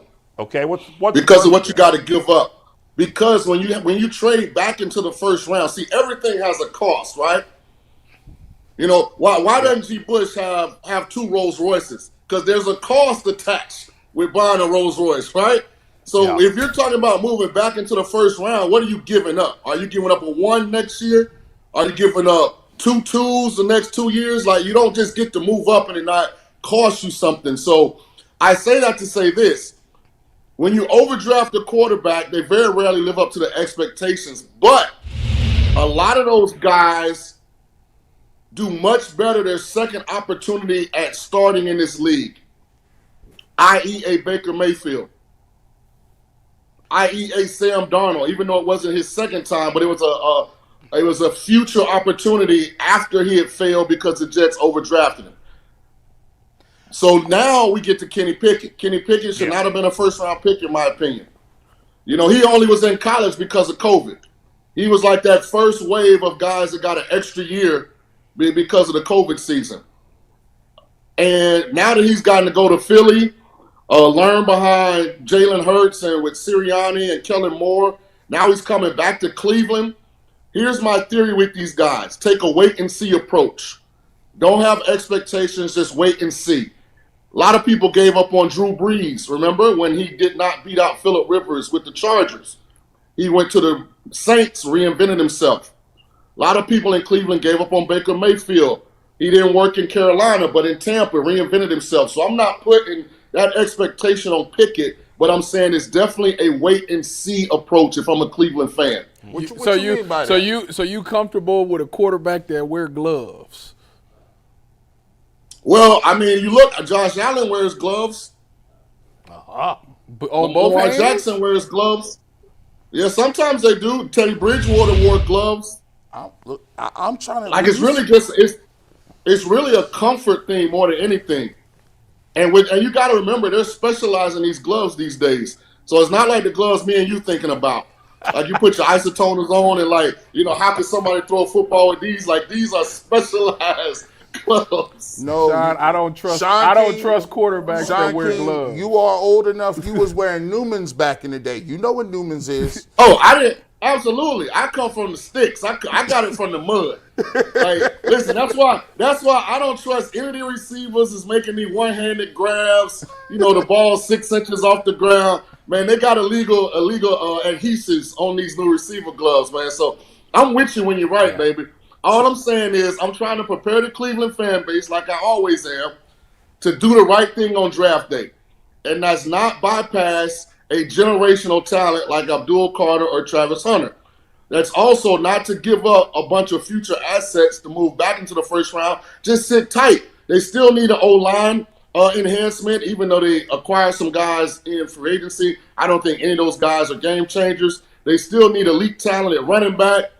If it's not Travis Hunter, they still need a secondary wide receiver to Jerry Jeudy. They still need help in the secondary. Like, they have a lot of holes to fill on this roster.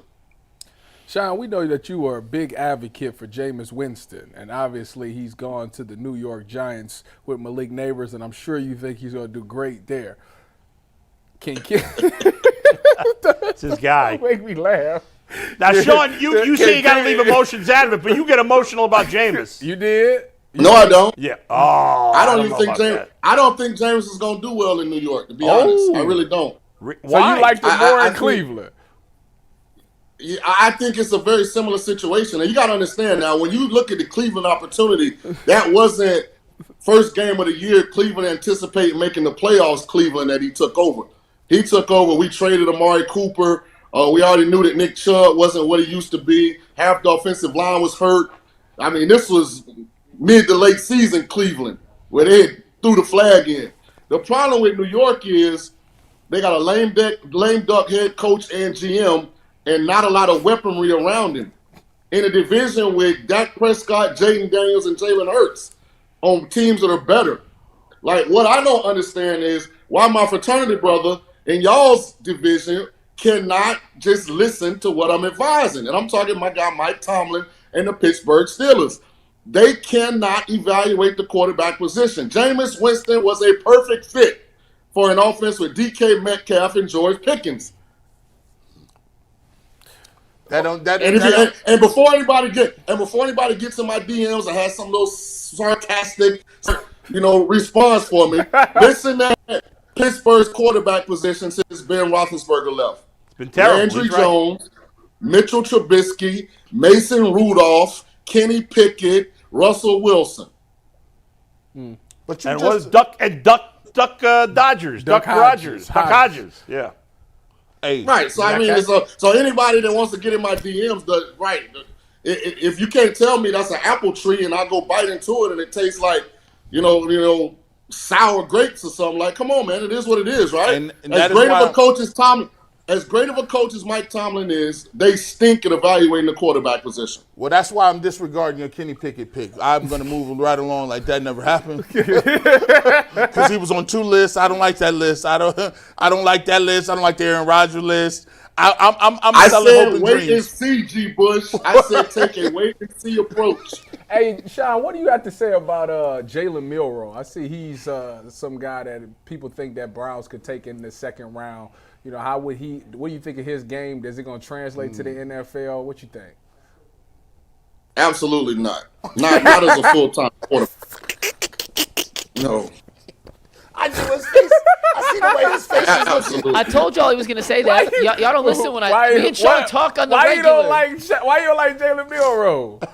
He's the next. They say he the next Lamar. I like quarterbacks that can throw the ball from U to G Bush consistently and it be catchable. You know what I'm saying? Like, He's just too erratic as a passer to be a full-time starter in the National Football League. Now, there is a place for him, but it's got to be on a team where the quarterback lacks mobility. Because if you want a tush-push guy, if you want a red zone, short yardage, goal line package guy, then I think he brings a lot to the table. The problem is most of the quarterbacks in the National Football League now are, functionally mobile. Where I can see Jalen Milroe, really making, some leeway is on a team like the Commanders. And here's why. The only thing that seems that can derail Jaden Daniels from being like a first ballot Hall of Famer after year 1 is what? Injury. So if you wanted to take some of the wear and tear off of Jaden Daniels in certain having a specialty role on that kind of team, I could see him finding a spot. Wonder what about Kansas City, Shaun? They want to get Patrick Mahomes beat up in those situations. Yeah, but they don't really QB run Patrick Mahomes. Like when Mahomes runs, it's generally a called passing play. Yeah. And you don't want Jalen in the game if you're intentionally trying to throw the football and want to be successful on a consistent basis. That's not his strength. Shaun, I want to get back to Shuck because I know you said don't trade up for him, but I know you like him. If he's there at 33, like obviously he's a little older and he's been very injured. He's had 3 season-ending injuries. How high is the upside for this guy? Well, in a perfect scenario, you asked about a perfect draft. Yeah. A perfect draft, to me, at least early, would be if he was available. Where you guys pick at 33? Yeah. Yep. Yeah. If y'all could come out of that draft with Abdul Carter or Travis Hunter and Tyler Shook and allow him to organically compete with Kenny Pickett, to me, that would be a perfect draft because his injuries are bone breaks. They aren't ligament damage. Right. Like, they're things that can heal. And he has elite talent. The only thing about Tyler Shook that I'm critical of, and you got to really know what you're looking at, he doesn't always seem to be as mentally tough when it comes to standing in the pocket. Like I said what I didn't like about Shedeur Sanders. Shedeur Sanders is tough as nails. Like, he will stand back there and take lick after lick. Tyler's arm talent covers up the fact that he's really trying to get out of the way on some of these throws. So he got to improve in that area a little bit. Because trust me, when you look at how Cleveland's O-line projects, whoever the quarterback is, he's going to be under duress, 40% of the time. So, but I think organically to have Shook and Kenny Pickett in an organic quarterback competition and have added Abdul Carter or Travis Hunter with the second pick, you would have to be happy. And then if you could, you guys have a supplemental pick in the third with your third, right? Yeah. Yep. Correct. If you could come out of that third round with Caleb Johnson from Iowa or Cam Scatterbo from Arizona State or Quinshon Judkins from Ohio State, one of these running backs, these young backs, and I think you'd have to be happy with how the draft played out. And then get an old lineman maybe in the third round too. Yeah. Maybe tackle. It's not a great O-line group. Yeah, all right. It ain't a great receiver group neither. It's a deep tight end group. Maybe they get another tight end in the third round. So let me say this. Matthew Golden is hands down the best wide receiver prospect in this draft. Wait, I got to clarify. Whoa. The kid from Texas. Do you consider Travis Hunter a receiver? Besides Hunter, right? So Matthew Golden is better than Travis Hunter. Travis Hunter, what makes him a leader receiver? Listen to me, G. Bush. What makes Travis Hunter great a receiver is he has maybe the best ball skills we've ever seen. I said that. I said the He same has thing. he has the best ball skills I've go ever seen. attack But the when ball. it comes to full route running, explosion, in and out of breaks, Matthew Golden the total package. I got Matthew Golden as a smaller version of Jamar Chase. That's how good I think he is. Why Golden's production ain't where it's supposed to be? Because he's got a little putt on Quinn Ewers throwing him the football for 3 years. I'd argue this. So are you saying Matthew Golden's going to have a better first year than Travis Hunter? Depends on where they end You up. can't say that till you find out where they go. It's unfair to make that comparison till you find out where they go. Ain't he projected to go to Dallas? Who? Matthew Golden. It's mock drafts. They have no idea. They're just Golden played his first 2 years in Houston, by the way. He only played 1 year with Quinn Ewers. Just throwing it out there. And G. Bush, and Houston didn't have a quarterback as good as Quinn Ewers. They were terrible. That's why Dana Holgorsen got fired because he couldn't figure out the QB position. Hey, G. Bush, here's what I mean. I didn't want to not answer your question, but because the quarterback's going to play a role in that success, until you find out where they end up, it's hard to, honestly answer that. He might end up somewhere. All I'm saying is, here's the thing.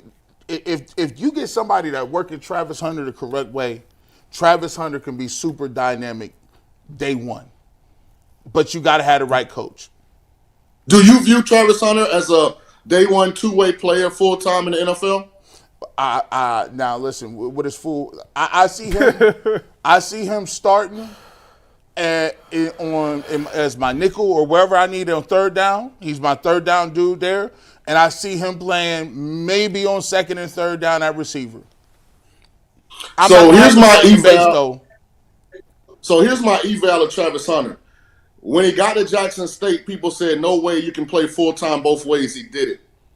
When he got to Colorado, people said, no way you can play both ways full-time. He did it. So I just think he's such a once-in-a-lifetime athlete, and I'm not saying it to be cliched, like I'm being 100% factual here. You have to allow him the chance at the beginning to be a full-time cornerback and wide receiver. At least while he's young. Because I feel like we've never seen an athlete with his skill set. Like, we really haven't.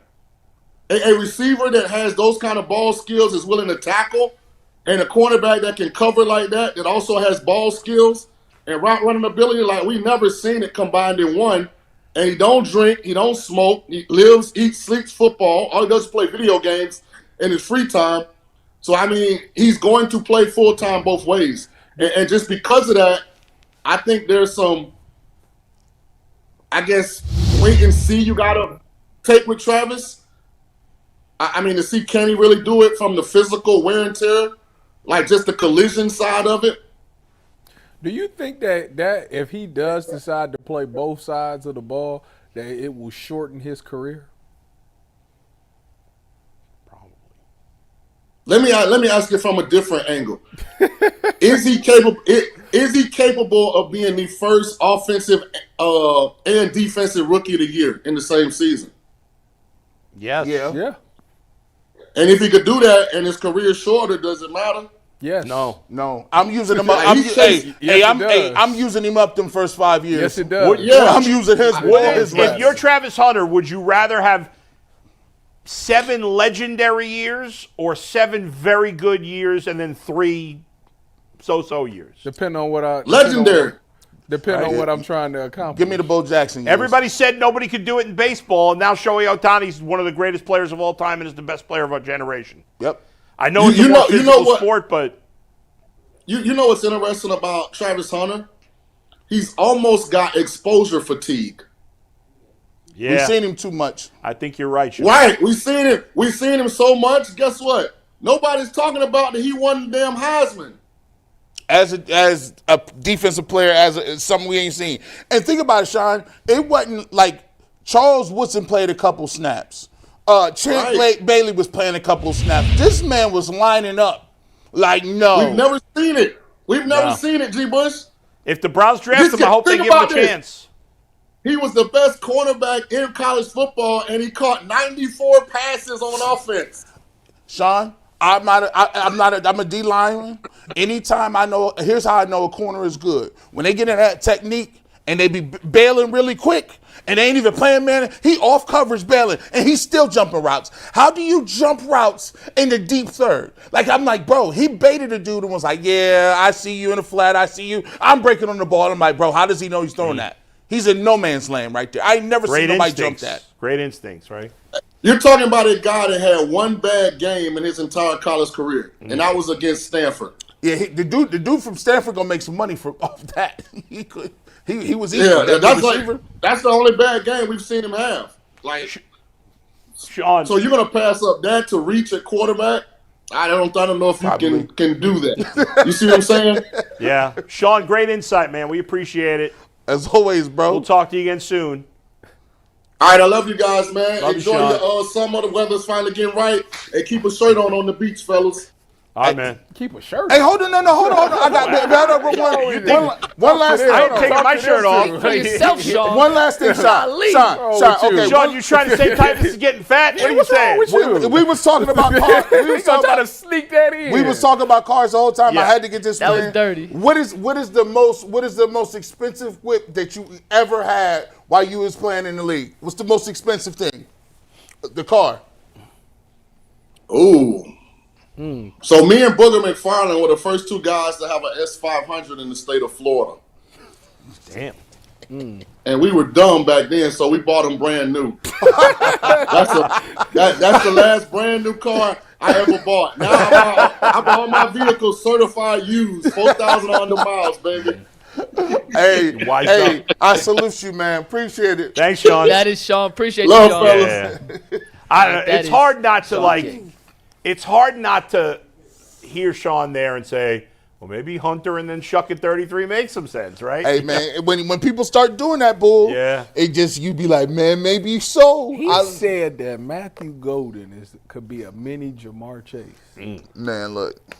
Now, listen, he got some juice now. He definitely got some I didn't speed. think he was that fast. No, yeah. What'd he run? 4 threes. The reason that the Buckeyes did because he got like injured and they like rolled his ankle, but he came out in the second half and like ran this over route where he left some dudes. So he's fast. He ran the 4.240. He was the fastest guy. Oh, 4.2? I thought he ran 4.29. I thought it was 4.33. I thought he ran 4.31. I thought it was like 4.32. Hold on, I'll check. Hold on. Does it really matter between 4.33 and 4.29?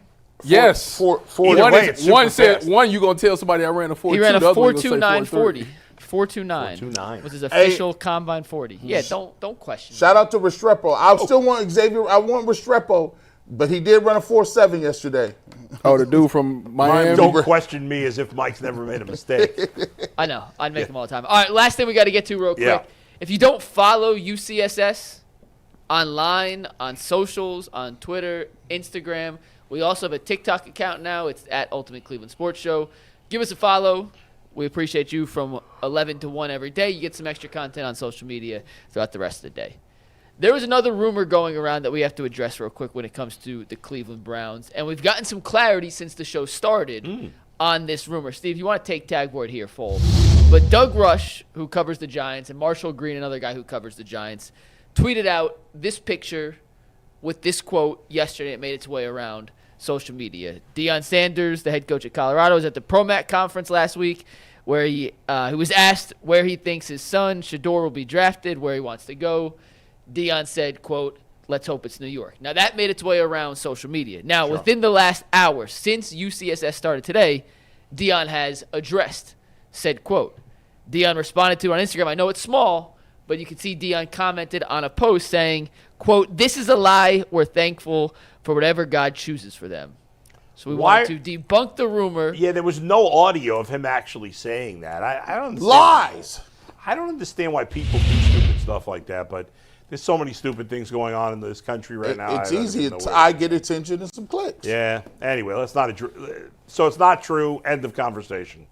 You got Apparently, super chats? it is not true. That is correct. But we wanted to address it because it made its way all the way around. Yes. It had circulated. Yes. Dion has answered saying it's a lie. We're thankful for whatever God chooses for them. And it just didn't make sense when you saw it because, as Tyvis has pointed out time after time after time, no prospect has flirted as hard with a team as we've seen Shedeur publicly flirt with Cleveland. And Tyvis pointed out from the get-go, it's weird. Something about that didn't sit right with him. So then to have Dion give a completely different message never made sense. I don't understand why Dion is even polarizing. How is he polarizing?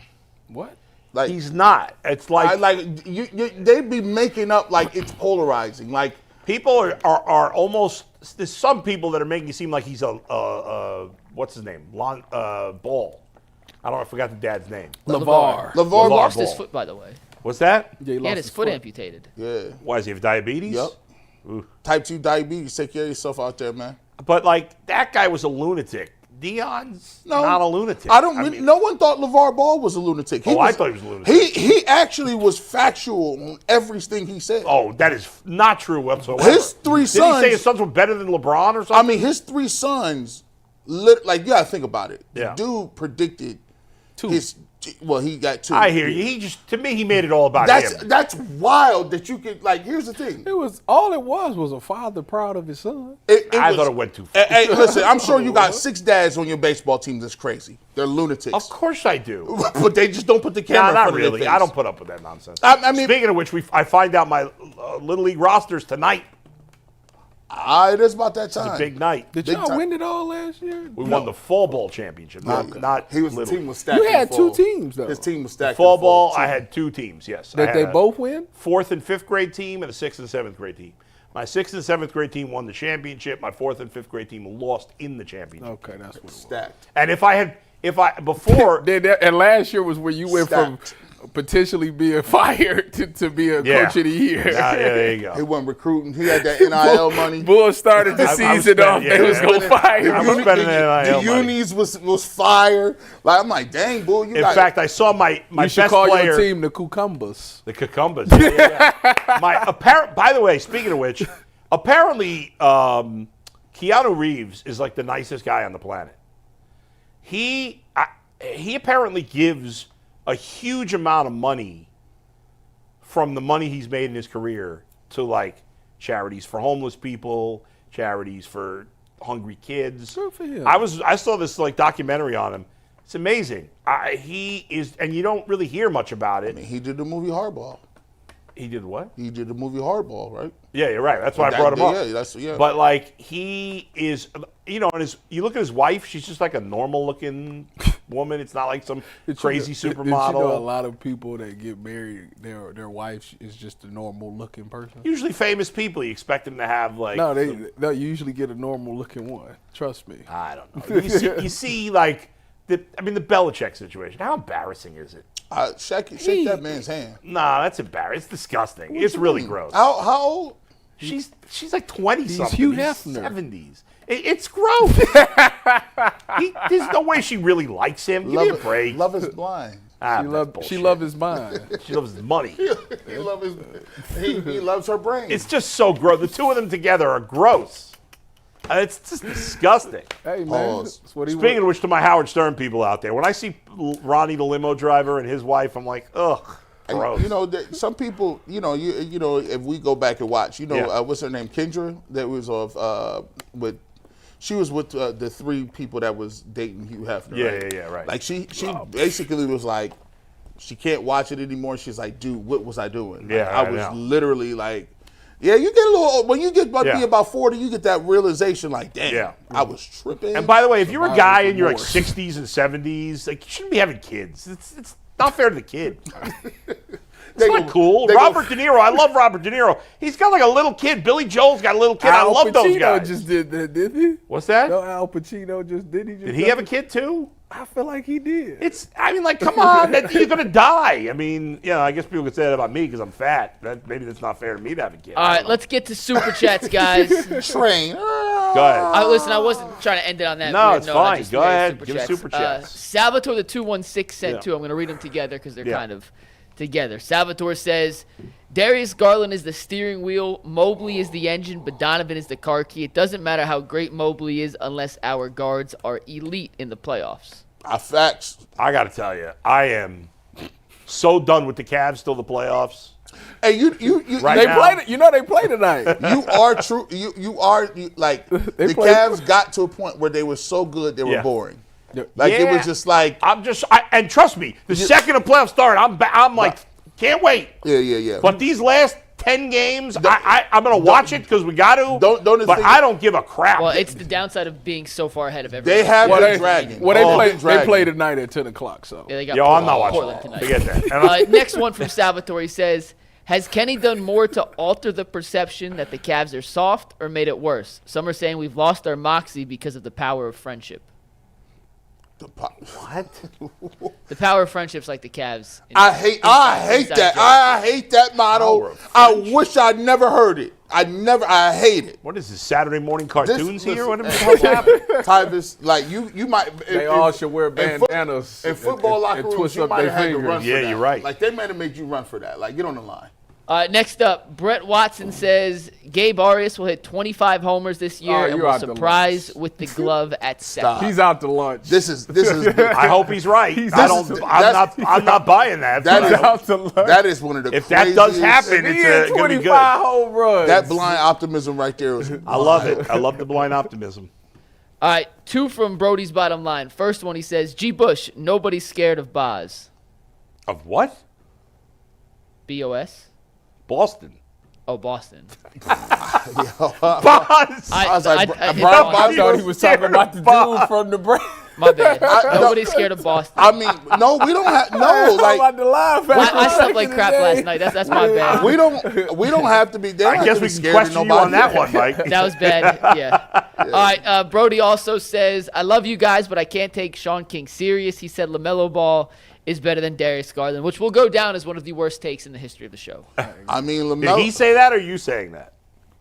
No, I added one of the worst takes in the history of the show. I mean, does LaMelo Ball have more accolades than Darius Garland? Yes. Accolades? Yes. I don't think so. I think mean, LaMelo's a one-time All-Star. I think he been it twice. Is he the Rookie of the Year? I'm mad Darius blew the 50-40-90 club this year. He blew it. He was. And listen, if Darius wants to be known as that guy, he better get it done during the playoffs. But I do think Darius is a better basketball player. All right, we got three more. First one comes from the Periodic Table, who says Tyvus gets $1 every time he says drinking Hennessy. And Sprout216 says Ty Pac looked like he got Buck Life on his stomach. That's wild. We got some good tweets. We got some good tweet responses to Earl's tweet this morning of Tyvis saying, drop your favorite Tupac verse. A couple really good ones, so shout out to you guys. And the last super chat comes from Coco Rex, who also gifted 20 memberships earlier. Coco Rex says, props up to the chat, which is a show in itself and a big reason we come back every day. Let's hit that like button to help keep this channel for free. So shout out to Coco Rex. Shout out to everybody in the chat who makes UCSS part of their daily routine. We really do appreciate you guys. We say it a lot, but we genuinely, from the bottom of our hearts, appreciate you guys coming back each and every day, and we hope you enjoy it. Why not from the top of our hearts? Yeah. Why does it got to be from the bottom? Isn't the good stuff in the top of the heart? Because it's deeper. I have no idea. Oh, is it deeper? It's a deeper love? I guess. All right, we'll see you coming up on overtime in just about a minute or so. Peace.